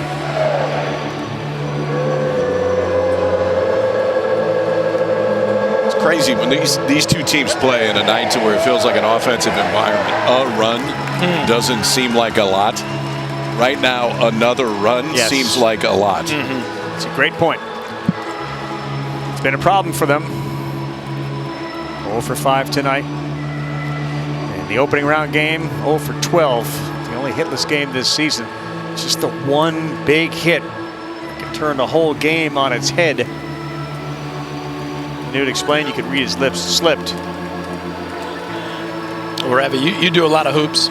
These guys in those big games, they sit around and hope their team catches fire from 3. Yeah. These college head coaches, big league managers, and these just somebody get a hit with a runner and score. You're helpless to a degree because you get these opportunities. Somebody's got to get a big situational hit. You got to give the hit sign.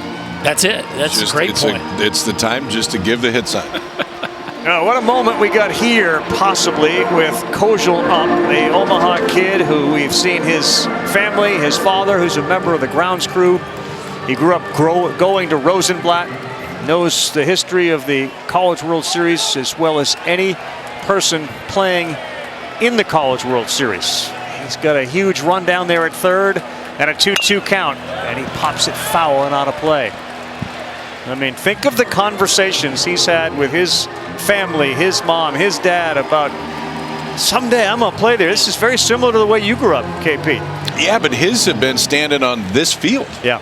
I mean, standing with his dad after a game, and yeah, I saw him during the regular season. He said, I'm going to go home this year. I'm going to take him home this year. He did it. He's gone. He cannot deliver there, and that is the third out. Big pitch from Newt to go up the ladder and strike out Kosel. And there's the guy who's happier than anybody to see that happen. Bottom 6 coming up. Must win for Arkansas. They lead at 1-0. On the bus, got field trip. LSU football team was working out when their strength coach said, get on the bus, we're going to head over to Alex Box and take some swings. BP didn't look like it went so well. Berkey, do you work a lot with football players? Are you a little surprised at the lack of being able to make contact or even hold on to the bat? Yeah, I'd say we need some stickum. We need like some pine tar or maybe some spray, and then I'm glad they're good at football. Well, there's a good hit right here. Ethan Fry starts this inning off with an extra base hit down the line in left into second base, and he's got a double to start the bottom of the 6th. 14th double of the year for Ethan Fry. Ethan Fry coming off a ball game where he scored 4 runs against the Bruins, looking to add another one to his tally. A hanging slider, somebody finally doing some damage on a breaking ball. He gets out in front and hooks it down the third base line. Iredale has no chance for that one, and the Tigers looking to tie this one up here with a leadoff runner in the bottom of the 6th. A young man coming up that, as you had said earlier, finds himself in spots like these and has a habit of coming through. The shortstop, Stephen Milam, 0 for 2 tonight with a strikeout.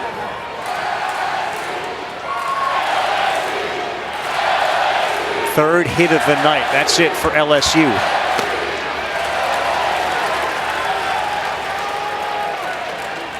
How much leash does Van Horn and Hobbs give to Landon Beidelshees?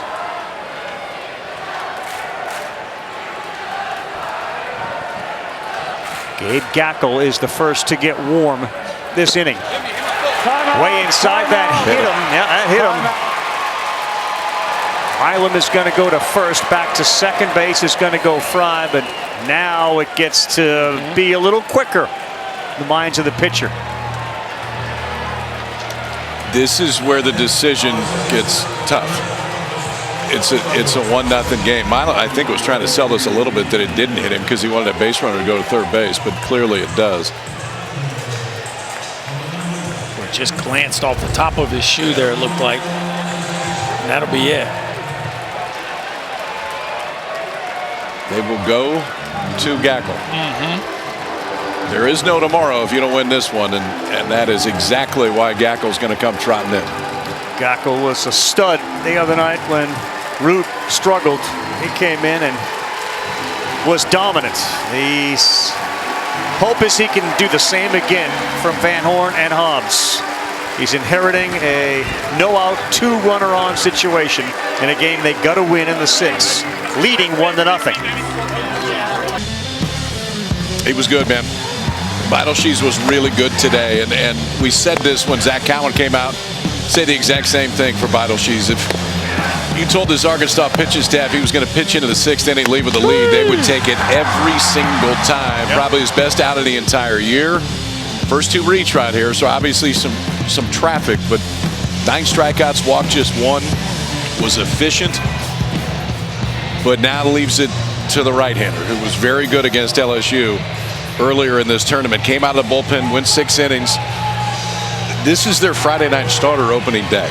Gabe Gackel started the first game of the season, was a Friday guy early. Starting thing just wasn't going great. Since they've moved him to the bullpen, the stuff is elevated, the comfort is there, and he's become an elite reliever. Got his hands full here. Luis Hernandez squares, lays down a good one. It is fielded Iredale, and just getting over there in time to get his foot on the bag as Hernandez was wiped out at first. Was Robinette. They get the out. To second and third go the runners. Berkey, there's a whole lot going on right here. Whole lot going on. So Is it going to be Gackle? No, it's not Gackle. Iredale gets it, and then ultimately Robinette has to beeline it back to first base. And then we've got a yard sale that follows. I cannot believe Robinette got back there, KP. I really can't believe that. Did you see his route? Koschel, they were so caught off guard by the bunt. Koschel wasn't in a position. That's his base. And Robinette, watch Robinette. He's not in a position to get back. He turns around and gets back to the base. Most first basemen would have given up on that play. They just peeled off. That was fantastic by first base Arkansas. open for Jared Jones in a massive spot in this game, fellas. You'll pitch carefully here to Jones for sure. You mentioned Bottlesheets may have had his best outing. That outing that Gackle had the other night in relief of Root. Career best 6 with 10 strikeouts. 96 down.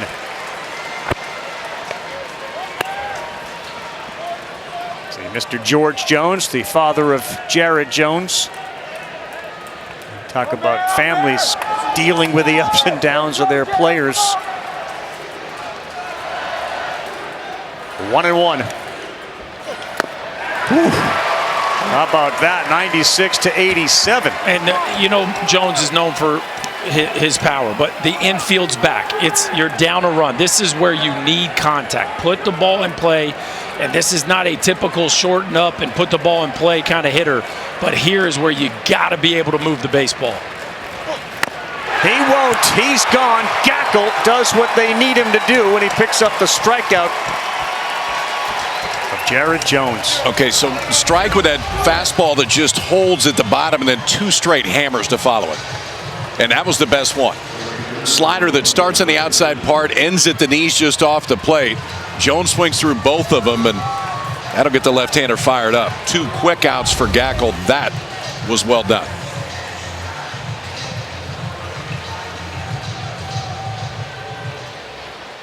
What a weapon that Matt Hobbs has on the mound right now. And he has the potential to be a World Series hero for the Razorbacks. This is the conversation around left-handed hitter. You got Stanfield on deck. Like we talked about it earlier, Ryder Helfrich calls the pitches, which essentially means it's the pitcher's game, really, right? He's saying yes or no to everything that Helfrich suggests. And see Matt Hobbs having a very direct conversation. Do we want to go right after Pearson? Do we want to pitch around him?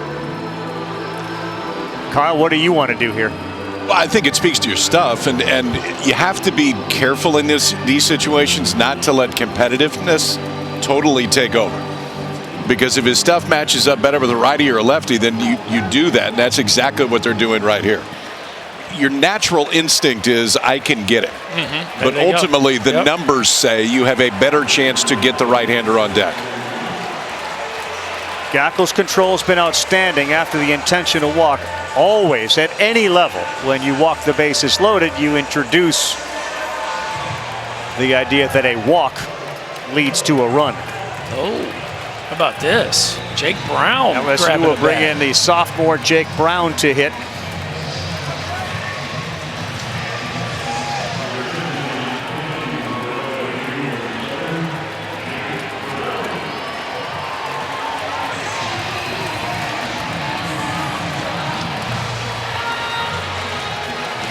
Just for frame of reference, in LSU's last game, Jake Brown hit 4th. So this is a guy you like bringing off the bench in this situation.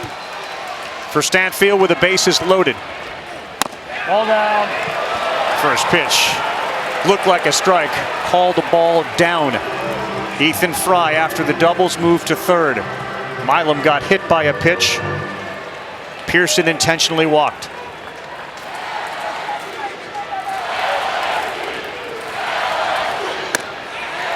Gets the call there. 96. Pressure on Gackle to even it up. 1 ball, 1 strike. Really surprised Jake Brown wasn't ready to swing the bat right there. That was a fastball right down Broadway in a 1-0 count.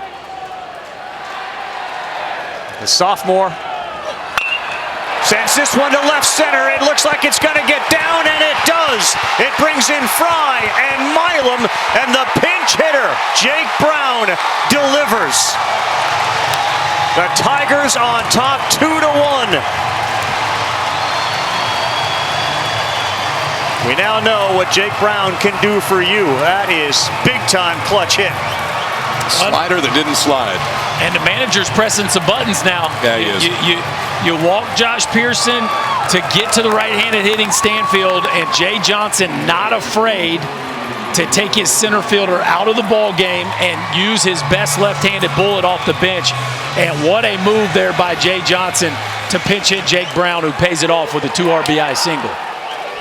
Yeah, not done yet. Runners on the corners for Daniel Dickinson as Gacko gets hit.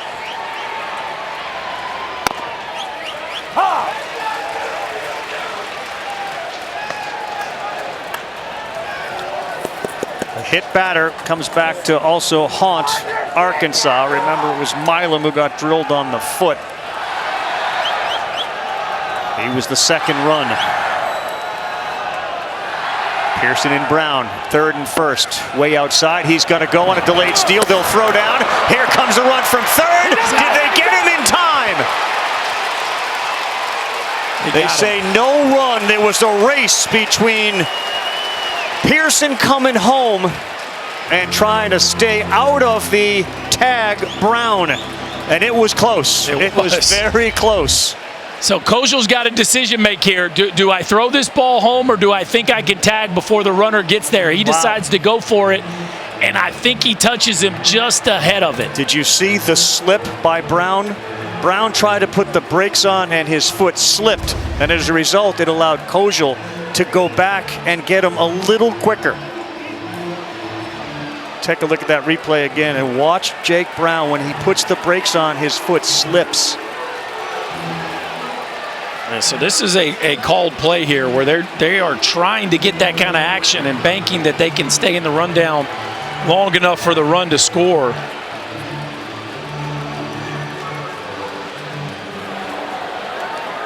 LSU is challenged that the run did not score at the time of the attempt at the runner. The play is under review.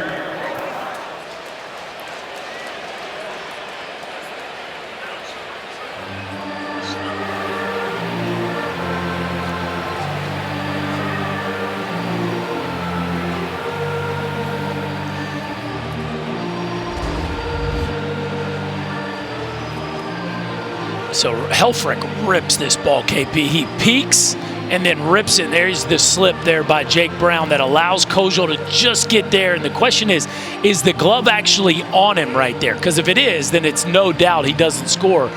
But he kind of fell late and clipped him on the foot too. Does he touch him here? Yes, he does. Yeah. At the further review, the run did not score. Positive out at second base. LSU loses one challenge. I love the strategy by both coaches. The arms they're using. The pinch hit by Jake Brown delivers the Tigers to the top. They lead it 2-1 as we head to the 7th inning here in Omaha. Well, a wild play that has resulted in no run scoring thanks to Kojal diving back and getting him right there as they are rolled up together, so you can see about 6 to 10 feet short of home. And all the decisions that are being made, and you see Jake Brown as he goes to change directions, blows a tire right there, and that probably cost him 3 or 4 feet, which is probably a stride or two from the runner coming home, and that ends up being the difference in the play right there, just his inability to keep his feet as he changed directions.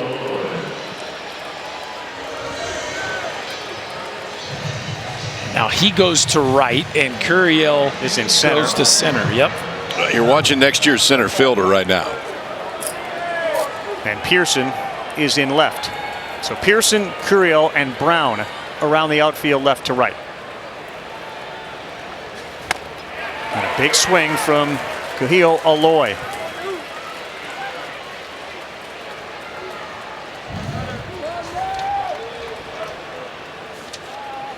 The bullpen battle is on. On the outside from Root.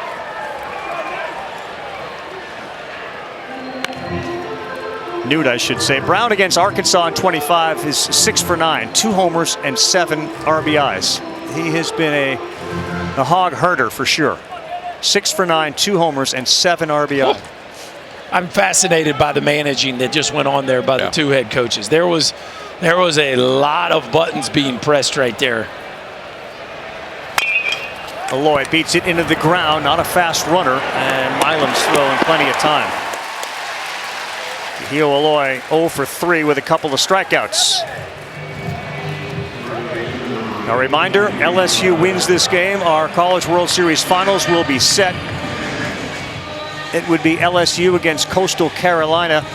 Coastal's got a championship. They beat Arizona back in 2016, and they are awaiting one of these two SEC schools.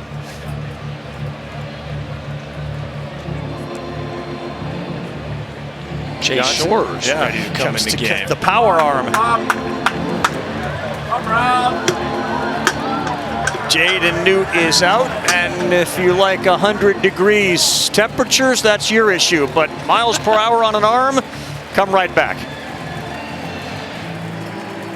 It's a major league arm on the mound in Chase Shores, guys. Yeah, he's going to run it up there. I mean, it should be 100 or north tonight for Shores. It's a big-time fastball, and it's the first place everybody goes. Pretty good slider, too. I think that's the one thing to watch is for that fastball to play up as much as possible. I'd like to see him land the slider, and now Anthony Ionson's starting to move around. This was the plan, is if LSU was ahead, Shores, Bridget to Ionson. The blood in the water, is that what you're saying? Hey, man, they don't want to play tomorrow. Blood in the water. They are going to do, if they've got the lead, they're going to do everything they can to close it out right now. Well, this is a great matchup here because you've got a guy that sitting dead red could put one out of this ballpark in Robinette. Start him off with heat or a slider? A slider.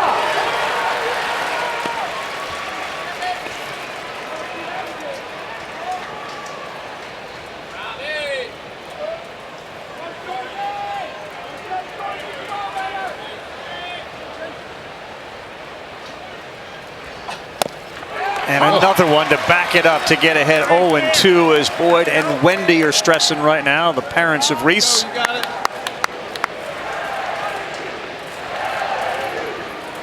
now Chase Shores has options.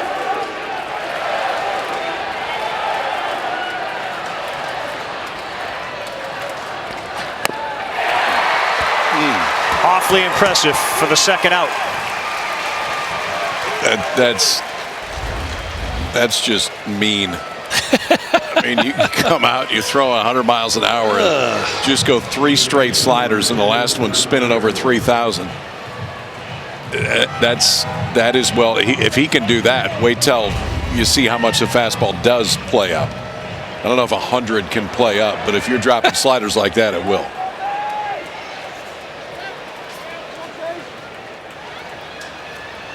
But now Iredale. There you go, 101 for people at home again, KP. When you say spinning at 3,000, what's the average? Probably 2,600. Okay. We're right in there. I mean, it's spinning. I mean, it's not as simple as just what it spins at, but if he spins it right.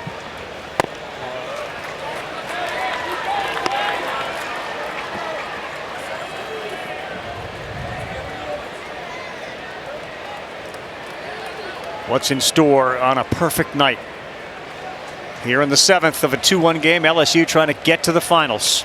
Arkansas needs a win, and Iredale checks and holds. That's a great check right there. And you talk about having to make a swing decision in the blink of an eye. Guys throwing 101 and ripping 89 to 91 mile an hour sliders. Really nice job there by Iredale to not chase. He looks big on the mound because he is big. He's 6'8", 252 out of Midland, Texas.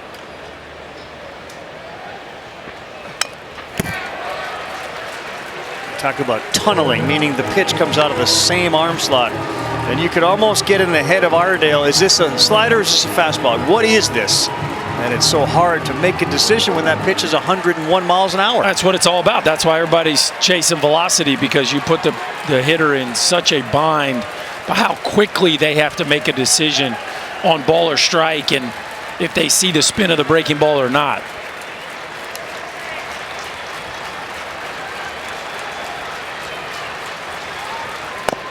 Yep.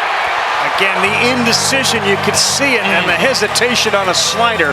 And Chase Shores lands the plane when he's called on.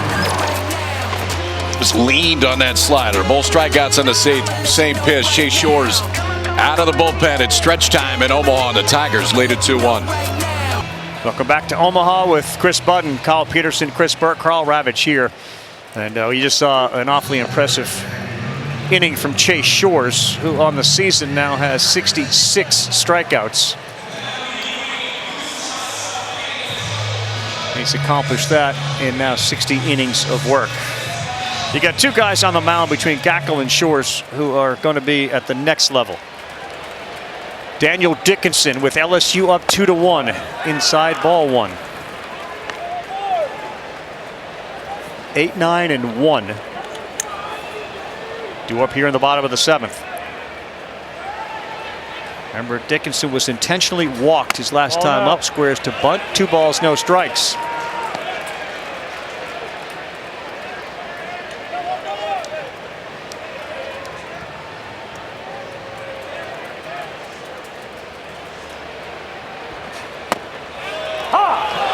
High strike call. Dickinson didn't think so, but it's 2 balls and 1 strike.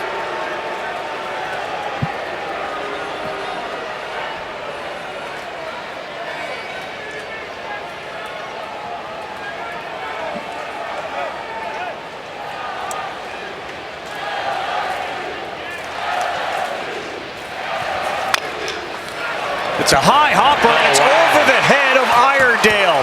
A wide turn, heading to second, and getting in there with the double. A Baltimore chopper over the tall third baseman Iredale. He had no chance to get it. Well, it's a rough one right here. You make your pitch and get a ground ball beaten into the dirt, but it takes a huge bounce. Iredale, whose range he has, no chance, especially with his feet all crossed up, and that goes down as a double, KP. Remember what happened in the first game between these two. With 1 strike, Dickinson laid a bunt down and changed the entire. There was 1 strike there, and that was a different place that Iredale was playing the last time that there was 1 strike and Dickinson was at the plate. Yeah, Braswell will try to bunt him forward, and he pulls it foul. It's a great point, KB, about that bunt from Dickinson. It was a push bunt past the pitcher, and it resulted in being the big hit in that key inning. We saw his mom up in the stands. What a special relationship these two have. He only had an NAIA offer out of high school. He was enrolled in school, and mom said, no, take a chance on yourself. It's okay, I'll pay for it. Goes to Utah Valley. She's never missed a game. She has every home run ball he ever hit, except for in college, because those are a little bit harder to find once they go airborne. But she has retired so that she could be here with him. The two are incredibly close. Yeah, you can see it in her face. That's Mom Cherie. And a big, big smile. Daniel out there at second. It was just a meeting between Johnson and Michael Braswell. Reese Robinette is, he is right in the lap of Michael Braswell. 9 sacrifice hits. He pops this thing up. It's caught, and retreating back to second is Dickinson. He couldn't get it down. He couldn't, but just the athleticism behind home plate is. That's not an easy play.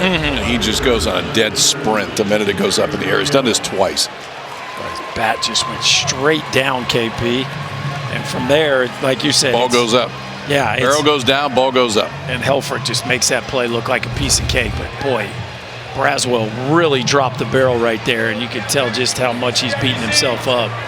Those low pitches, you got to bump with your lower half. Go down and get it. LSU's got the guy up for contact in Curiel. And he will basically, after each pitch, whether he swings at it and misses, he will tell the dugout what the pitch was. You see him right after a pitch goes by.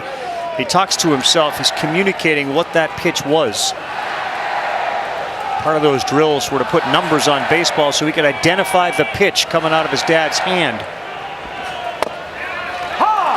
And there you go, talking again. Now his dog Bo has made the trip, and he is seriously considering changing the spelling of Bo to B-E-A-U-S. Okay. He's seriously on that. Do you have to like make that official or something?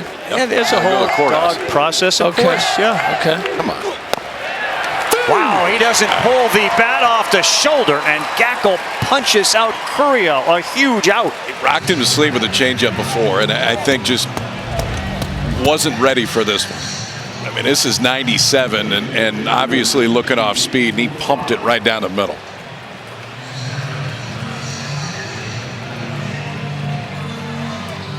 Well, obviously a huge runner standing out there at second base.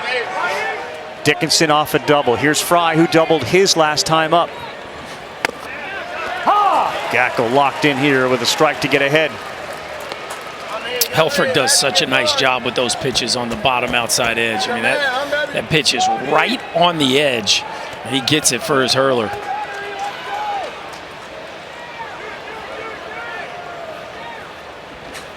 Yeah, way outside. You talk about catchers and framing.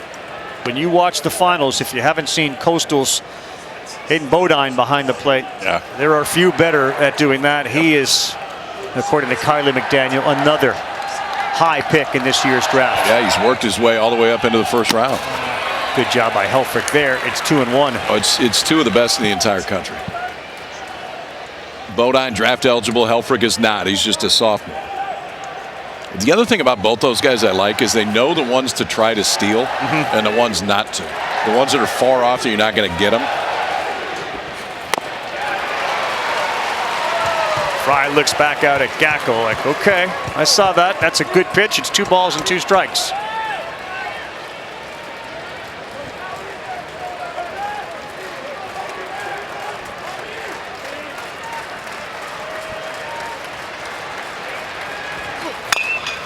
He reaches out, touches it to right towards the line, and it's going to be foul by a few feet.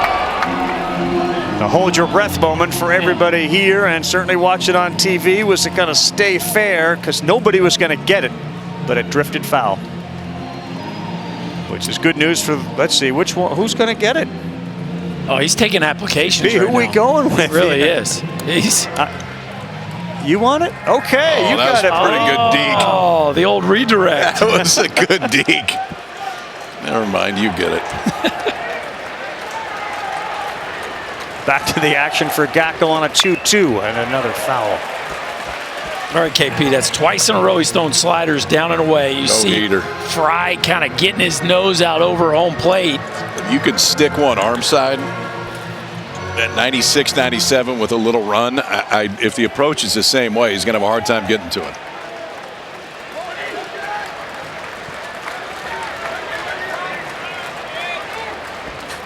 Ball in. Ooh.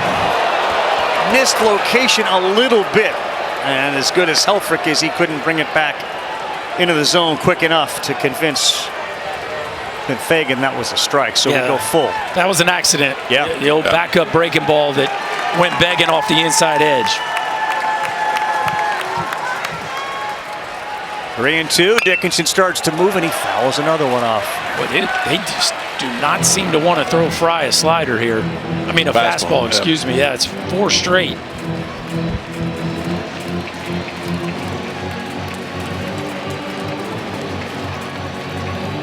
The 9th pitch of the at-bat starts to move the advantage to the hitter, having seen so many of those sliders. Dickinson is off second. 3-2 and another foul. That time it was the fastball. That was the spot. That was the spot you're looking for. And Fry did not look tardy there. Like he looked like he was ready for that at 97. And he looks pretty balanced. He looks right now.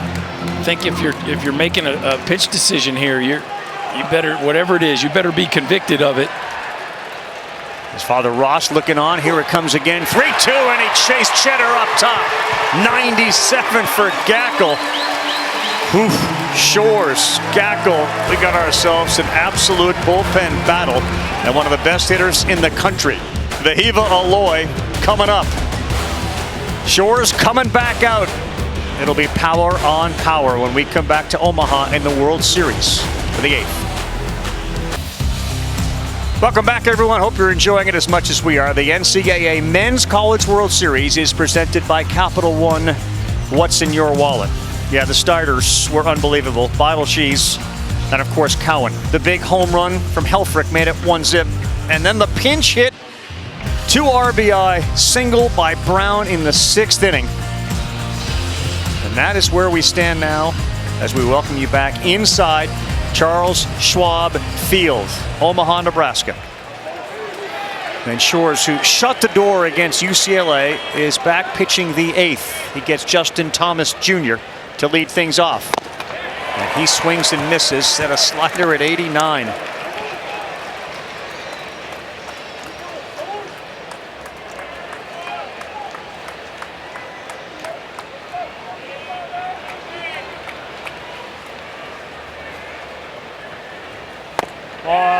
That's a little high. The mindset of the LSU teammates when Shores comes in. Duggar handed the ball to Cooper Williams. It got a little uncomfortable against UCLA. It got 8-5. Jay Johnson made the call to the pen. Shores came in, and Williams' reaction was, I knew the game was over. We're going to win because we have that guy out there. But this one is laced into left. It's going to get down. He turned around the slider, and a very encouraging start for the Hogs in the 8th with the speedy Thomas Jr. on. That's where the depth of this lineup shows through. He's Justin so Thomas good. Jr. at the bottom. I mean, his OPS is 950 on the year. He's hitting 9th. And it looked like that time the approach was, okay, after he saw the first one, sit on the slider because he was on time and ready for that one. The LSU staff had held Arkansas to 2 solo home runs. Now 9 hits, 19 strikeouts, and 0 for 18 with runners on base. We'll keep an eye on Thomas Jr. with a healthy lead, not going. And a swing and a miss from Davalon at 99.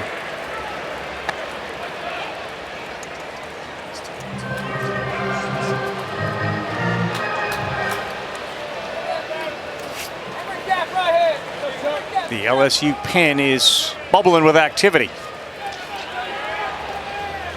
6 stolen bases on the year, not going again. Davalon to the seats. It's a tough dilemma here. I mean, you got a pitcher that can be slow to the plate, but also throws 100. It's throwing 100. So fastball up becomes almost a impossible scenario to steal the base. You also have your 2 best hitters up here, right? Yep. So you don't want to be overly aggressive with Davalon and Aloy. One big swing of the bat, you got the lead. But behind 0-2 as Shores at the belt fires and misses.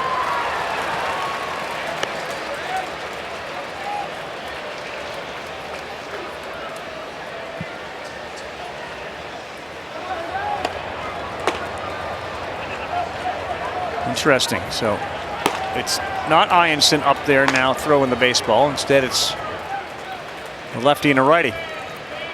And it's a 1-2 pitch. And Davalon hits it on the ground to Dickinson. He will flip, and that is all they're going to get.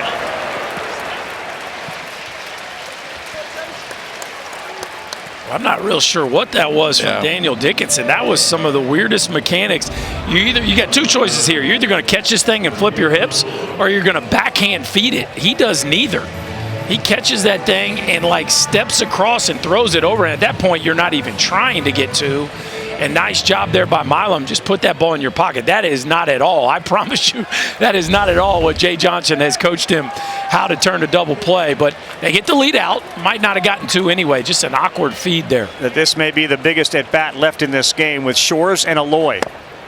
And the first pitch misses down. Vahiva Aloy has had a remarkable season. A finalist in the Golden Spikes, one of the best players in the country, and a high draft pick coming up in just a couple of weeks. 21 home runs, 68 runs batted in. Last night a homer and a triple. Yes, he did. We go 1 ball, 1 strike. And that thing has some serious arm side run to it when he lets it rip. That thing just exploded under the chin of Aloy there.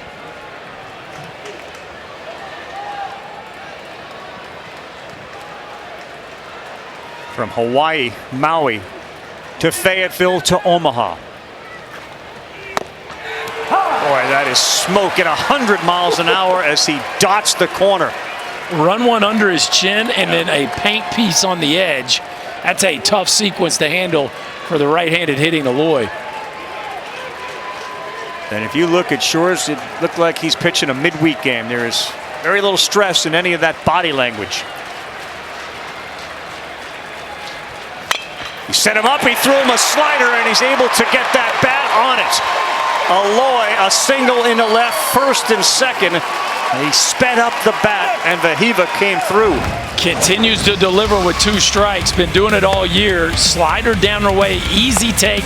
There's that fastball up and in. Then a paint on the edge, and he's back looking for that slider. Keeps his nose down, rips it into left field. Just a really nice job of covering the bottom of the zone and getting in his legs. And here come the Hogs, KP. Hey, now both hits in this inning have been on the slider, and both times they have been on time and ready for it. Fastballs, the swings have not been great. They haven't looked comfortable, but the swings on the slider this inning have looked different. A little blooper can get a run in. It's Logan Maxwell. Couple of singles already, and he swings. It's 0-1.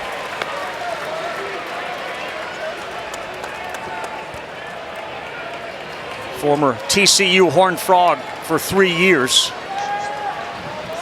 For a long time this year, Maxwell has led this team in hitting about .360.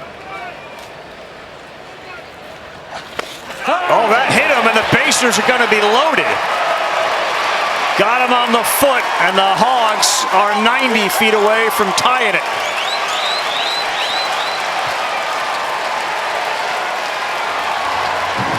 I double barrel in that LSU bullpen, and they're not just playing catch either.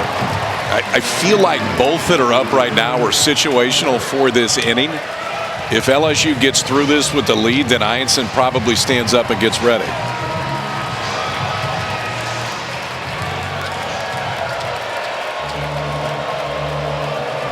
Well, big time drama here in Omaha. Again, setting the stage. LSU wins, they go to the finals. Arkansas wins, we play again tomorrow night. The double play can get you out of the inning. A hit can give Arkansas the lead.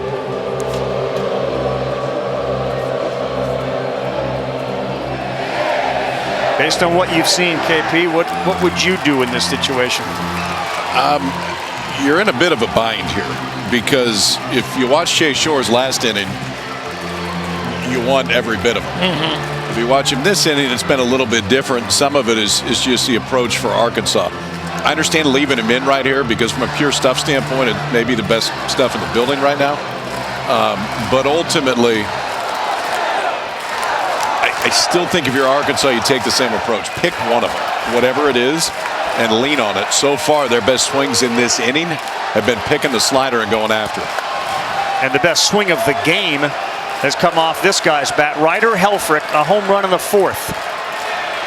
Loaded with Hogs.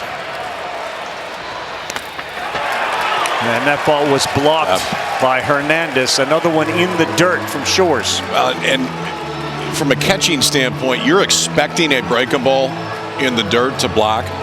A fastball in the dirt and that far out is rare, especially at 99 miles an hour. And all you can do is just kind of drop your body on it and hope it hits you square. He caught and called the no-hitter. He's got a home run in this game.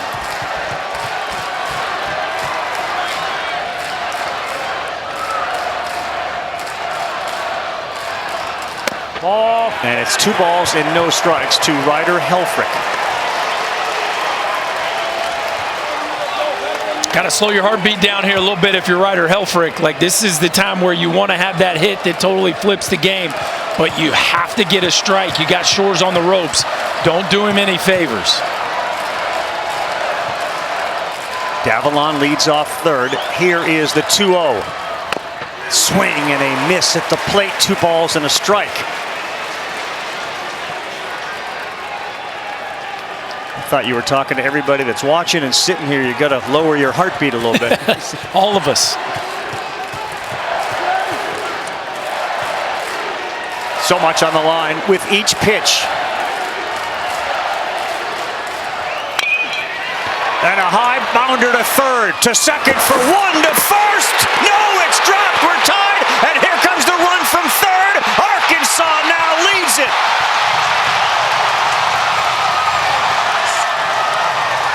A near double play trickled off the glove of Jones, and a terrific read.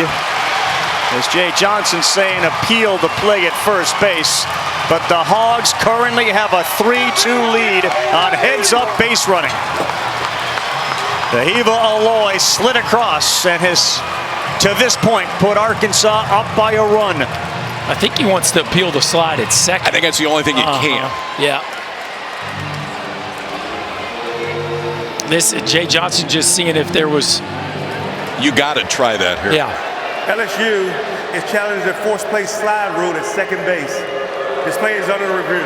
So again, the key on this is, does the runner on first going into second go directly into the base?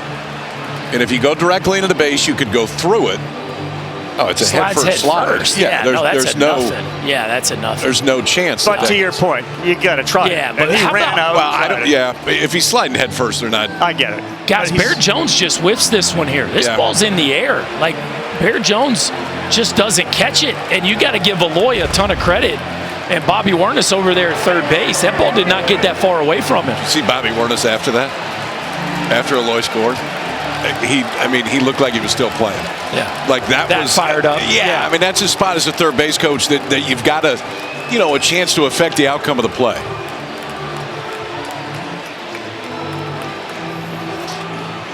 We're waiting for the call to see if it's confirmed. We believe it will be a legal slide. After further review, the play at second base is confirmed. The runner's out. There's no interference. LSU has no challenges remaining. And Arkansas has the lead. What a play. This could have been a 5-4-3. Braswell to Dickinson, and Dickinson makes a decent feed. I think he's going to be out. And Bear Jones just whiffs it. Lloyd puts the gas pedal down. Bobby Wernes, the third base coach, sending him the whole way. And the Hogs take the lead on a ground ball to third, Jaw. Not exactly how you draw it up, but works just the same.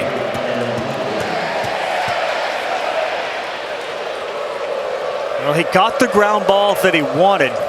Got to go back and look at the footwork of Jones at first base. Definitely looked awkward over there. It looked like he was unsure whether it was going to the dirt or to catch you in the air, and it just went off the end of his glove. 3-2, Hogs on top for Kojal, and he bounds one to second base, which is fielded an easy one for Daniel Dickinson. It felt like there'd be some action, and it has delivered. Bottom of the eighth coming up.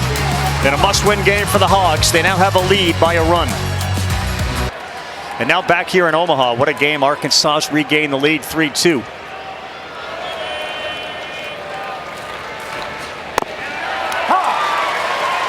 Strike one to Stephen Milam.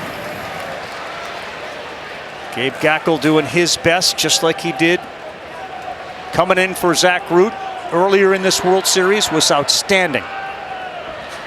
Ball. Missed out. A couple of interesting, odd, unfortunate plays for LSU. They have two in the error column. Looked like they could have turned that double play. Well, they got 6 outs to try to get back into this thing, down a run. This ball is popped up sky high. Maxwell says, I got it, and he does. All right, Berkey, break it down from an infield perspective. Well, just a rough inning for LSU. A couple chances. Dickinson gets his feet all tied up there, doesn't backhand flip, doesn't flip his hips, and then a weird stretch and finish here by Jared Jones on a ball you expect him to catch, where Vahiva Aloy ends up coming around to score, and an inning where Arkansas didn't slug at all. Right. They are able to tack on 2 and take the lead here late in this ball game. A hit batter in that inning as well. Right down the middle at 96.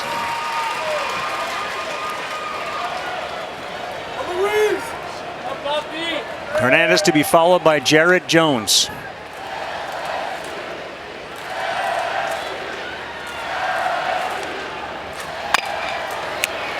Aloy backs up, fields cleanly, throws a strike, and there are 2 down.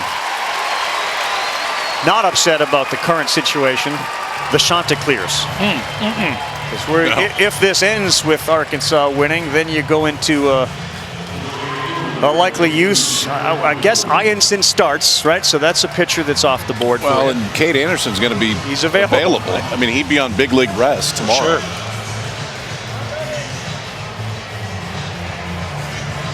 The Chants will rest well tonight. They have off until Saturday. And now Jared Jones. Swing and a drive, right field and deep. Going back is Thomas Jr. We are tied! Jared Jones jumps the fence. And we are knotted up here at Omaha in the bottom of the 8th. Oh, what a clutch homer for Jones. His 22nd of the season, and he is locked in.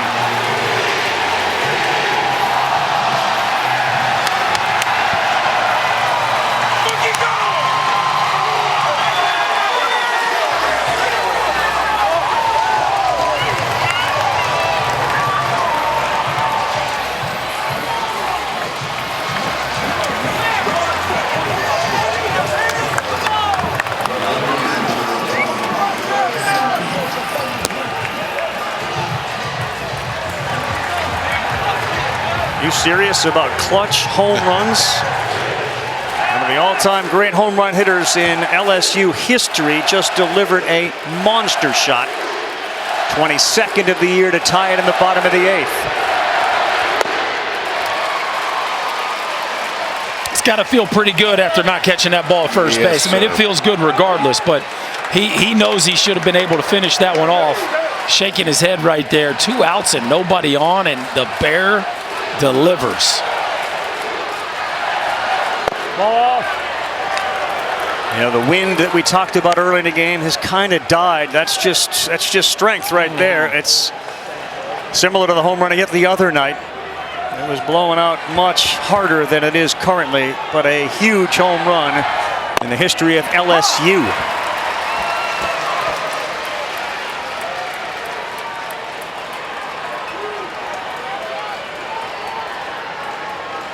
Iredale moves from his third base position to the right side of second base. So they go the other way. What a piece of hitting by Pearson.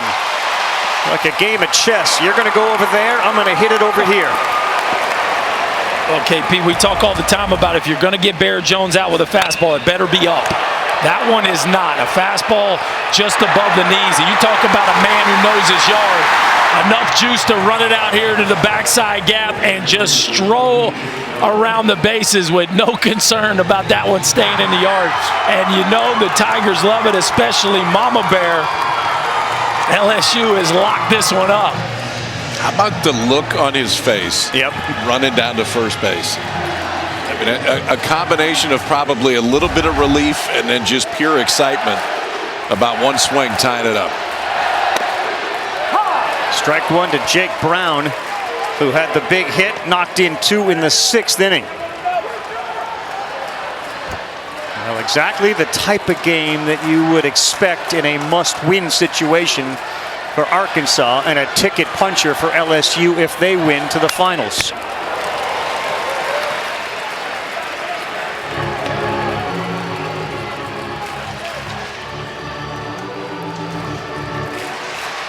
What does LSU do with their pitching in the 9th inning, assuming it stays 3-3? It would appear that Shores is going back out.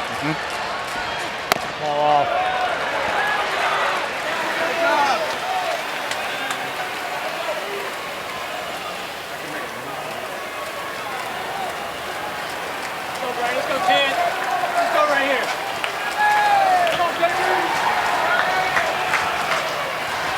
Only one man sitting on the LSU bench.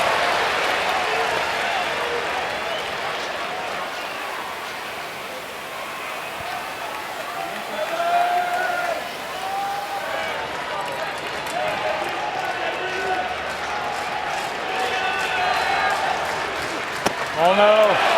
Count goes full to Brown on Gackel's 44th pitch of the night. A nice take right there, and now the runner will be moving here in a full count, and this is where this big ballpark, you could maybe even score on a single here. Outfield's playing super deep. Runner's going to be off with the pitch. Maxwell's got his feet on the warning track in right. Runner goes, that's ball 4, and the go-ahead run moves to second base. Well, Gackle's got to be nearing the end of his rope. I mean, let's not forget, he threw 90 pitches. 90 pitches, 6 innings just 3 this days is on ago. 3 days rest. Right.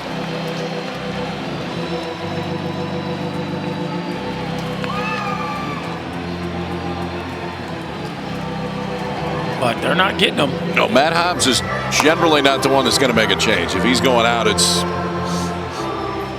usually to have a discussion as opposed to point down that bullpen.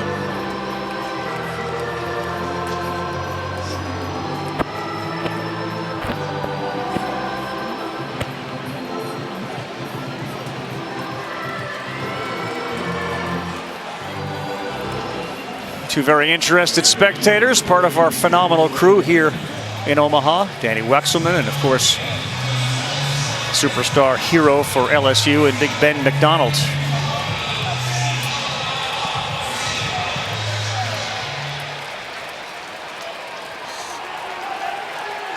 Daniel Dickinson. When they got to the Supers, he said, "This is the reason I came to LSU." He doubles down on that when you're at the College World Series.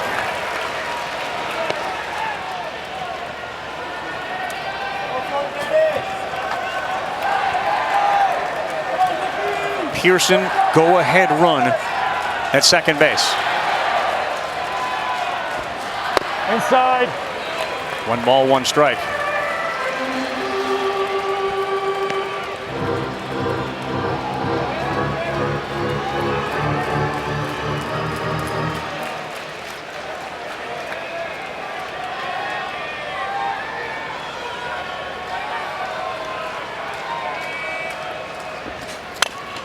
Good swing at it. Dickinson, his method of learning to perfect the art of hitting. 2 strings attached to a pole with each a tennis ball and swing at each of them as they're coming at you. Mom and Dad encouraging him the entire way. And now here he is on the biggest stage with a chance to give the Tigers the lead on a 1-2. Outside, 2-2.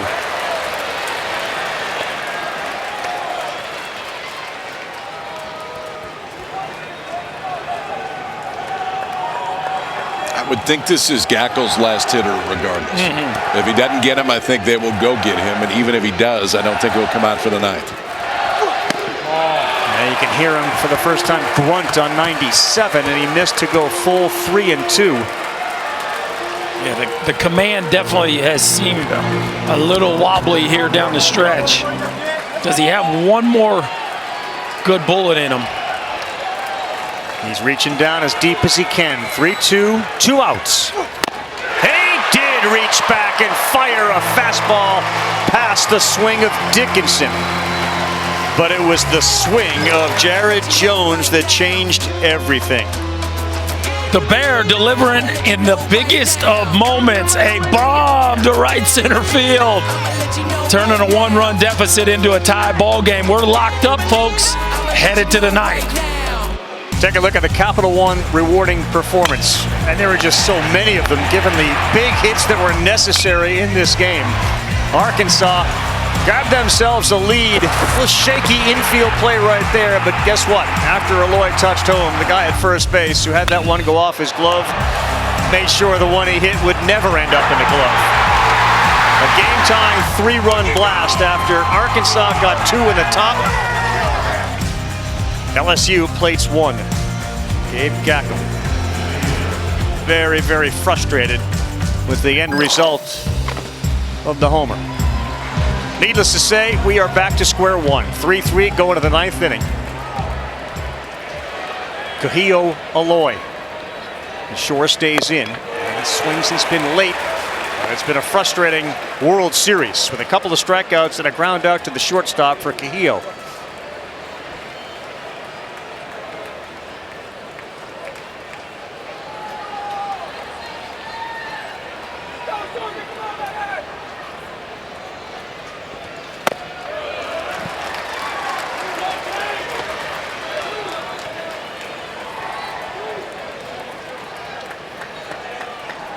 Likely be the starting right fielder for Arkansas next year. He's got a terrific arm. He started at BYU, then joined his brother, obviously, in Arkansas.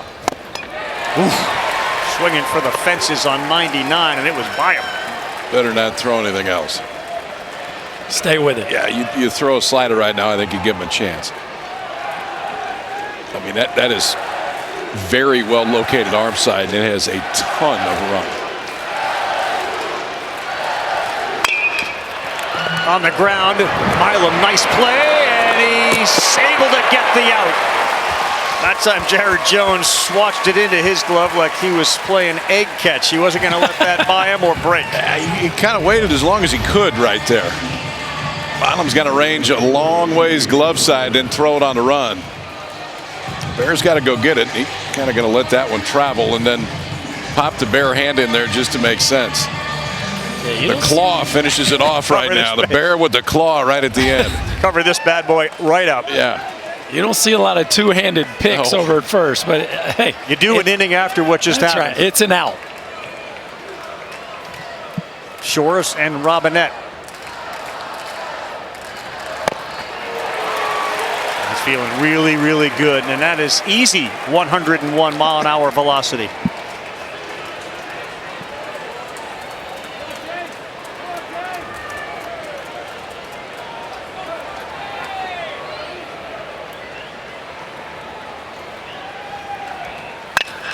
This ball is smoked on a line, and it's going to get down in front of Curiel in center. Boy, that was an about face on 100. Hard single for Robinette. We've been talking about all ball game, y'all. They are just playing really deep. This is not a late in the ball game kind of thing. This is just where they're playing, and a ball that gets out there, I don't know, 350 feet or so, falls for a knock. Remember, too, Curiel has not played center field hardly at all this year. Now, he is a natural center fielder and will be moving forward. And I don't think they're doing it out of protection. I think they're doing it. They've done it all game. Yes. Whoever was out there. But if you're playing normal depth, he may have a chance to catch that. Now, of course, you're playing no doubles. For Iredale, the Australian Little League superstar swings and fouls one off. You don't really have to go no doubles when you've been playing the depth the whole game. Yeah, you're already there. There's no change. Iredale out of the 8th spot, 14 homers, 57 runs batted in. A good look at just how deep the outfielders are. 375 to left center and right center, 408 to dead center. Gets the call at 100, and how about Shores just pumping in 100 mile an hour fastball after fastball.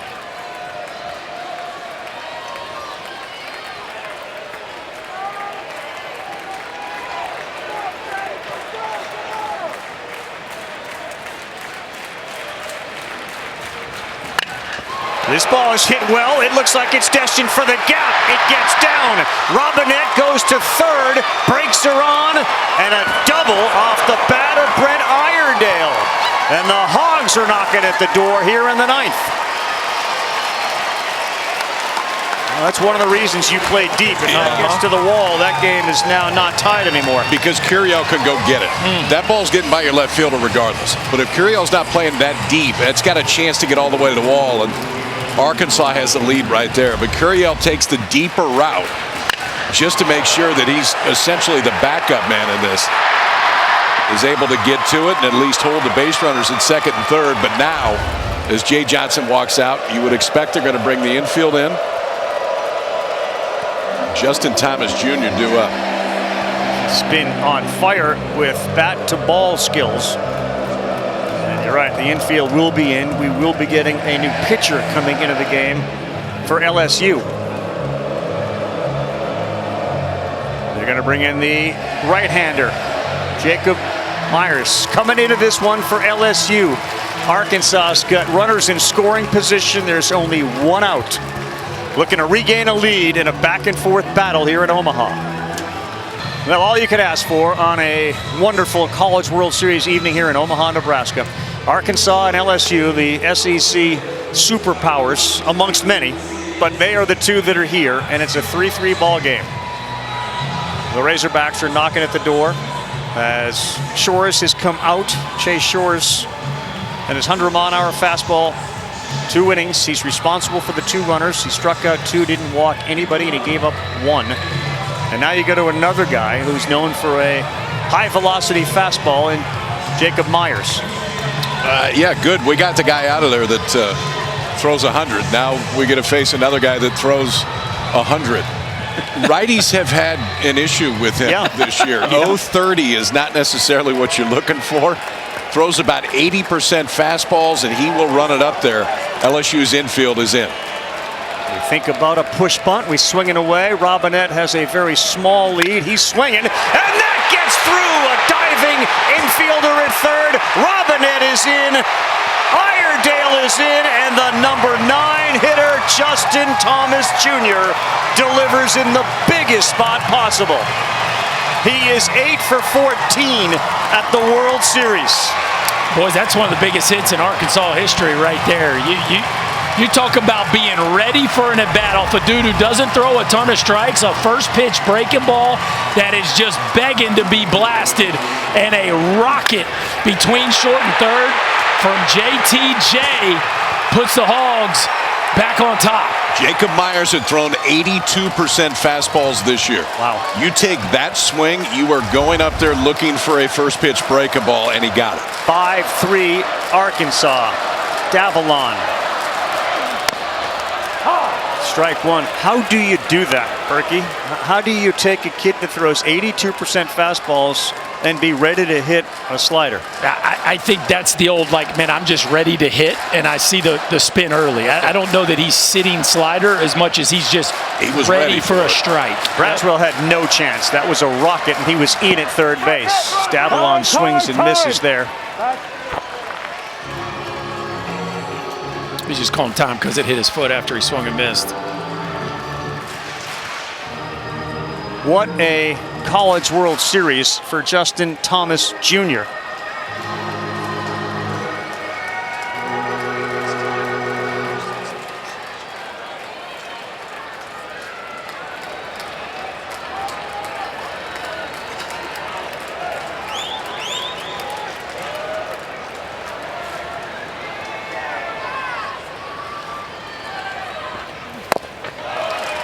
Down.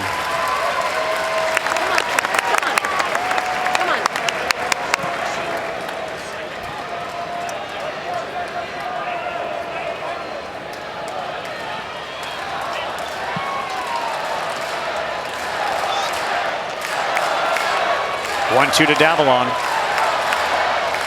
JTJ goes, swing and a miss, throw down.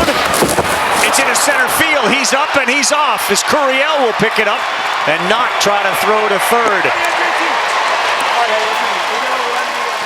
Davallon strikes out. Justin Thomas Jr. moves to third in a 5-3 game. A strikeout, and they're going to charge the error to Hernandez on the throw. Yeah, perfect pitch to throw on, and he just bounces it. Milam can't come up with it. JTJ knows they're playing deep out there in center field. He takes third base easily. And now Vahiva Aloy with a chance to put the Hogs up by 3. Yeah, or 4.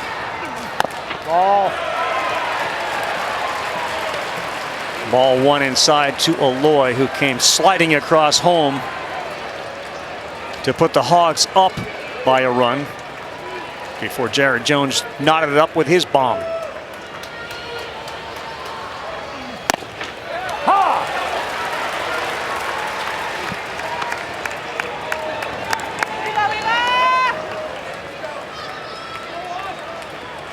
Justin Thomas Jr. with the 8 hits, tied for the most at the College World Series.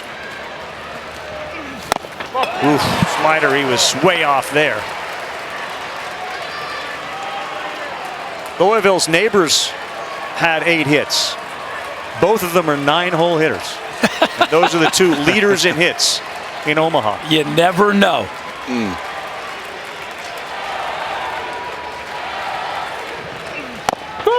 Called strike 3 on the inside corner. But that guy right there steps into the spotlight. Justin Thomas Jr. had 2 on, and on 1 pitch changed the game. Does LSU have a comeback in him in the 9th? Charles Schwab Field in Omaha, Nebraska. They have seen a lot of memorable evenings, College World Series, and this is certainly one that is climbing the list of memorable games. About 4 runs for Arkansas in the 8th and 9th after scoring 1 up until that point. LSU rallied. They got a 2-1 lead. They scored 1 more, but now they find themselves having to dig out of a 2-run hole, and they're going to do it against a guy who is flat out filthy with his strikeout to walk numbers and his innings pitched. That's Cole Gibbler. 28 plus innings, 56 strikeouts. Those numbers are accurate, by the way. That actually has happened for the freshman left-hander that year. That's almost 18 strikeouts per 9 innings. That doesn't really happen. He's only walked 11. Slider is the big one. When you see it, it doesn't really look like a slider, but he calls it a slider, and they don't hit it very often. Freshman at a big spot who has just 1 save this year. A reminder one more time, Coastal Carolina is, I mean, if you could imagine a lounge chair, a little sandwich, whatever you want to chill out. They won. They haven't lost yet. They don't play again until Saturday, and they're watching these 2 behemoths just pound each other and use some arms. If Arkansas hangs on, we'll be right back here on a Thursday night, the only game of the day, as John Pearson will step in as a pinch hitter, the freshman, looking to do some significant damage. And he's likely going to see this pitch that these guys were talking about. It's hard to describe. He bats in the 9 spot. It's a slider. He calls it a slider, like KP said. Sometimes it has more of a traditional shape like that one. Sometimes it kind of goes straight down or almost runs the opposite way like a screwball. It's just a very tough pitch to pick up.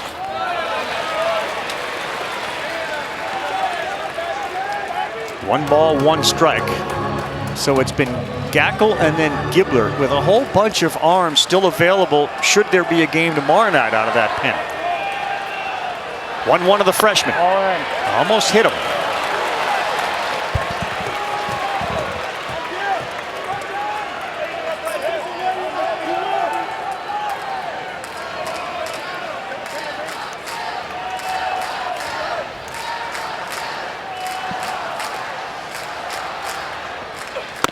Nope, 3 balls and a strike. Pretty big spot right here for a freshman, KP. This is not something that you necessarily can prepare yourself for. You got to get in there and lock in 1 pitch at a time. A little wobbly here to start. Big pitch. Yes, on the inside corner to go 3-2. Gibbler came to Arkansas with a stated goal of not only learning from Hobbs and wanting to be as good as Hagen Smith, he said he wanted to be better than Hagen Smith. Of course, the great left-hander. He comes back and goes with the strikeout of Pearson. And that gets lost a little bit with Gibbler. There's some giddy up too, and there's some ride. I mean, it's 92, 93, and those last 2 we saw it. Couldn't find a slider consistently. 3-1 count goes heater to strike out Pearson and start the 9th. That might slow the heartbeat down a little bit. Big time comeback right there in that count. So much of being a reliever, especially as a freshman, earning the trust of the head coach and the pitching coach. Gibbler has done that. Top of the order, Curiel. Ball off. Outside. So you're going to have to deal with Curiel and Fry. The 1-2 hitters for LSU. Last 3 plate appearances, Curiel has struck out. He had a double to lead off the game.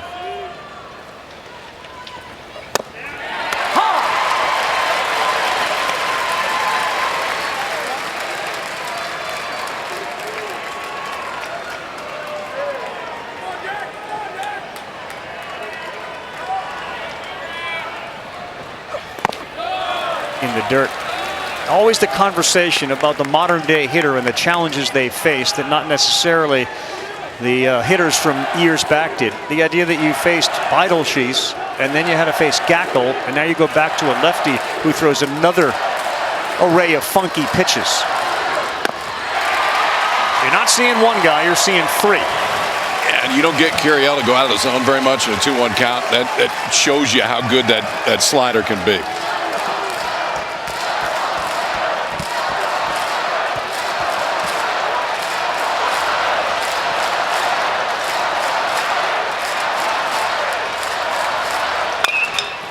He rolls one over. Robinette's got it. Getting over there late. Throwing behind him, and it gets past Helfrich. And Curiel is going to go to second base. Robinette, he roamed a little bit too far there, and late getting over was the freshman Gibbler. He had no chance. No, he was a step late getting off. So left-handers are going to fall to the third base side anyway. You can see that scissor kick gets him there. Now to the backhand side, it's got to be a perfect throw right by Robinette to have a chance, even if it is. I don't know that you do. This isn't Robinette's ball, KP. There you go. Well, but the minute he breaks, I mean, the minute he breaks, he's going to try to make the play. Right. It's just, again, a tough one, but with a left-handed hitter, you know your second baseman's in your back pocket.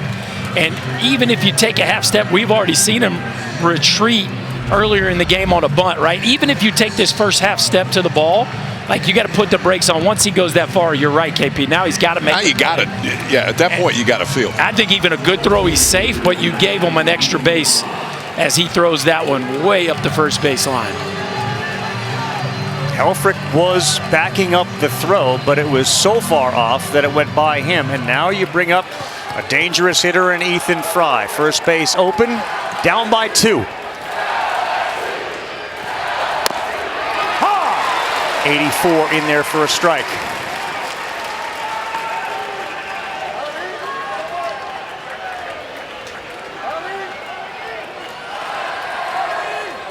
Fry had a ringing double in the 6th, and he scored a run.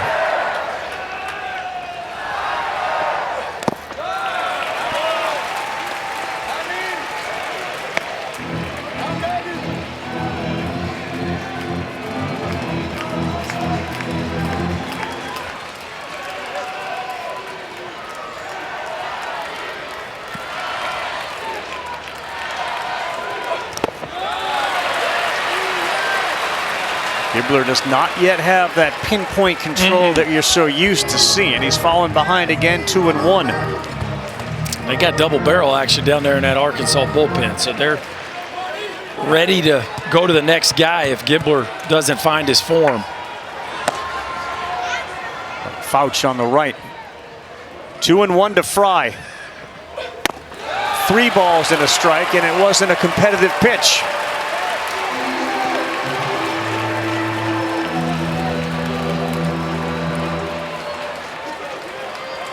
Stephen Milam is the next batter due up for LSU, as there is anxiety on both sides.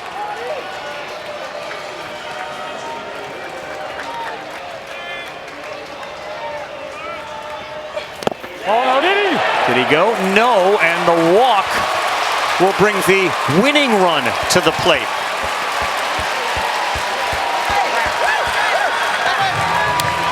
What do you think, boys? I think some of it is, do you want Milam from the right side of the plate, or do you want Milam from the left side of the plate? He's better from the left side. The right side is definitely his weaker side. That's why he's staying in. The 2 right-handers down there in the bullpen, Fouch and Jimenez.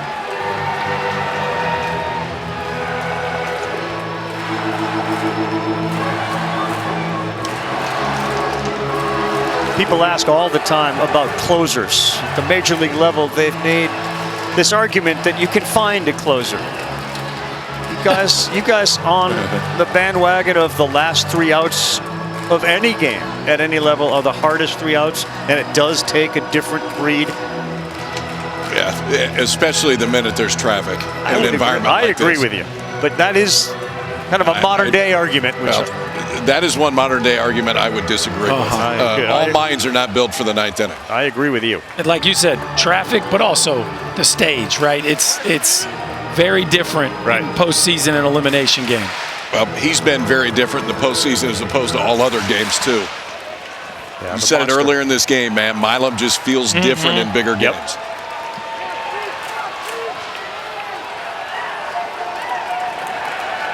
Well, it's all on the line here. If LSU can somehow come back and get a win, they'll move on to the College World Series Finals, trying to win their second in just a couple of years. Arkansas has not yet won a championship, and they need to force a game tomorrow night. It's loud in here, as you can see Gibbler covering his ear to get the call on the pitch call. He lands one at 84 for a strike to get ahead of Milam.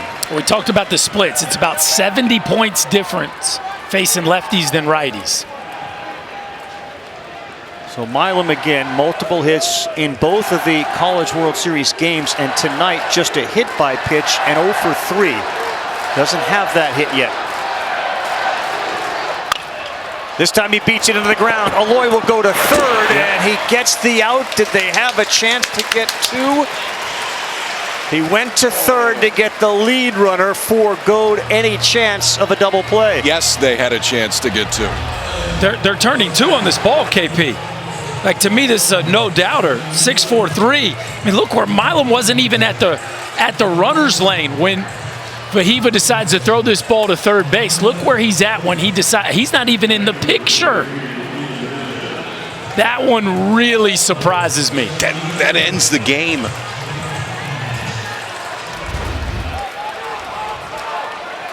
It's not only pitchers that feel a ninth inning. Luis Hernandez. Ball one. 1 out away from forcing a winner-take-all game tomorrow night.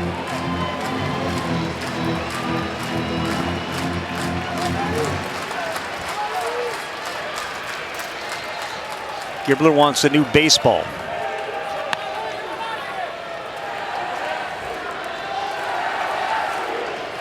The freshman who has put up crazy numbers has gone from a freshman to a grown-up and thrown right into the fire here in Omaha. This ball is hooked to left field, and a bad read. It goes off of the left fielder's head, Davalon. Both runs are going to come in, and we are tied again. Oh my goodness, he slipped, and it looked like it went right off of his body, and we are tied at 5. Have you ever in your life? Oh my Lord. This is, I mean, listen, it's hit hard. And it forces a tougher play out in left field for Davalon, but he's not quite sure right at the beginning. In the break, he's in, he's back, and then he spins his wheels right at the end, and then he's just trying to throw that glove up and make a play. And you got to go out and hug that freshman left-handed right now, because it was a double play that would have ended the game. A ball off the bat, that is hit hard. That was 104 off the bat, but a play that should have been made in left, instead isn't. Dave Van Horn goes to the mound. We will play on. The Tigers have tied it at 5. Give Hernandez credit for putting it in play as hard as he did, but ultimately the freshman probably deserved a little bit better outcome that happened. Now, you can certainly make the case. There were 2 chances to end that game. On the ball to Aloy. Seemed to have an option to get the double play, game over, and certainly there, after he threw to third to get the force out, the ball clanks off of the shoulder, just missing the head of Davalon on a ball that was hooking away. You know, he was standing in the area in which the grass is a little slippery, and he clearly didn't get a good read on it nor a good jump. But boy, this is not a good feeling for Arkansas and their fans, given their history here in Omaha, to see a 2-run lead go away like that. No, I mean, you got what I think is a mental mistake by Fahiva, throwing the ball to third on what I think is a routine 6-4-3 double play. And then a physical error where Davalon misreads the ball. It's top spun. He breaks back. He comes in. Then he blows a tire, loses his eye level. The ball bounces off of him. And right now, it's pretty hard to breathe on the Arkansas side of things, because man, has this thing gotten away from them. It has, but it's still tied. Yes. I mean, now you got to get back in the dugout and start over in the 10th inning. If you're Arkansas or if you're LSU, man, there's blood in the water, and you didn't necessarily think there was going to be right now. And well, you get the big boy stepping to the plate here in a minute. Aiden Jimenez up. Wasn't sure if he was going to be hot today, but no Fouch here. They go to Jimenez, guy that's started couple times this year, relieved for the most part, but it's a mid-90s fastball and a good slider. Let's see if they even let Jones hit here with first base open. Yeah. You feel certainly for. So this is the ground ball to Aloy. He just, for whatever reasons, decided to flip his hips and throw it to third. And then Davalon, he goes back, realizes this ball's top spun, then tries to come forward, loses his balance. And man, just 2 plays back to back that were missed opportunities to end this ball game. As crazy a baseball game as I've ever seen. I mean, just given the circumstances and the plays, you would think that Jared Jones would be walked here. First base open, his run doesn't matter. You got Pearson behind him from the left side. It would seem they like the righty-righty matchup better. Slider misses. And it may be one of those to where it's an all slider at bat. And if Jones wants to go after it and they're out of the zone, then so be it. But you better be careful and not hang.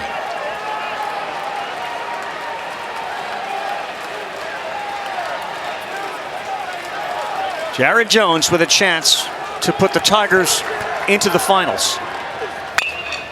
Well, it was close enough that he got a good swing at it, but he fouled it off. Jared Jones hit what at the time was a massive home run, his 22nd of the season in the 8th inning.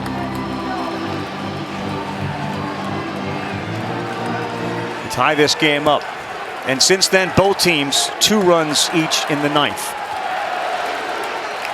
3 errors for LSU, 1 for Arkansas. 1-1 to Jones.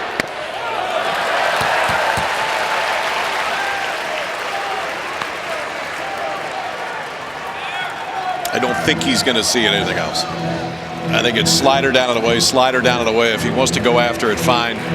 If he doesn't, they're okay with him trotting down to first.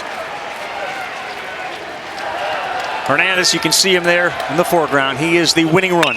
He does get one to hit. It's off the glove of the second baseman, and here comes Hernandez. LSU is on to the finals.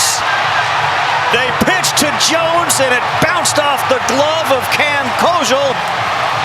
And the Tigers are going back to the finals.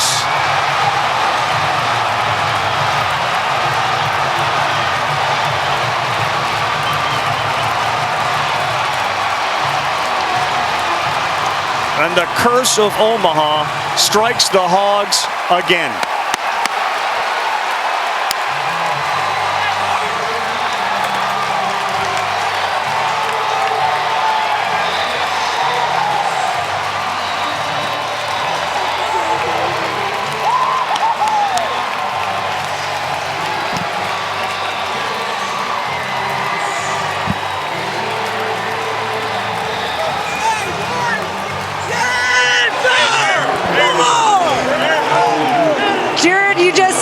Team to the championship series. What were you looking for in that at-bat?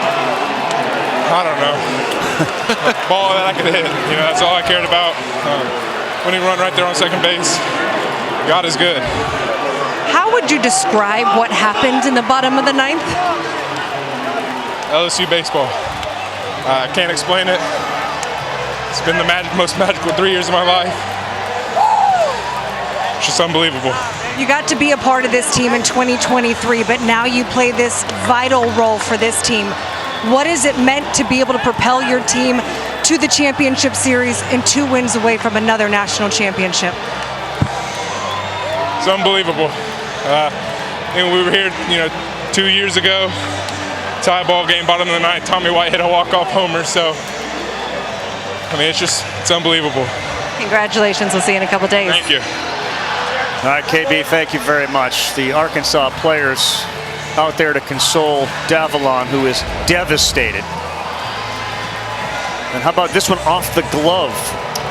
Yeah, it's amazing if you go back and look at this inning, how many what-ifs there were. If you were Arkansas and then ultimately for LSU, Just keep putting a bat on it and see what happens. And 3 different times it looked like a play could have been made that would have ended, well, in this case, not ended the game, but kept it going. And instead, Jones got another slider. He got 4 in a row, and the last one he got was in a spot he could get enough barrel on it to just get it past the outstretched glove of Cam Kojal and end it. And congratulations to LSU. What a comeback. But, man, your heart just has to hurt for the Arkansas Razorbacks. What a team, what a season, and just a brutal way to finish it. 0-5 all-time in Omaha against LSU. And for Arkansas Razorback fans, they think back to the ball they didn't catch down the right field line, which would have helped them win a World Series a few years ago, and now you're going to look back on this inning as one of the wildest innings we've ever seen on a baseball field. We will see you tomorrow. We will not see you tomorrow night. We'll see you Saturday for Game 1 of the finals. For Kyle Peterson, Chris Burke, Chris Budden, I'm Carl Ravitch, all in shock as we send it to SVP.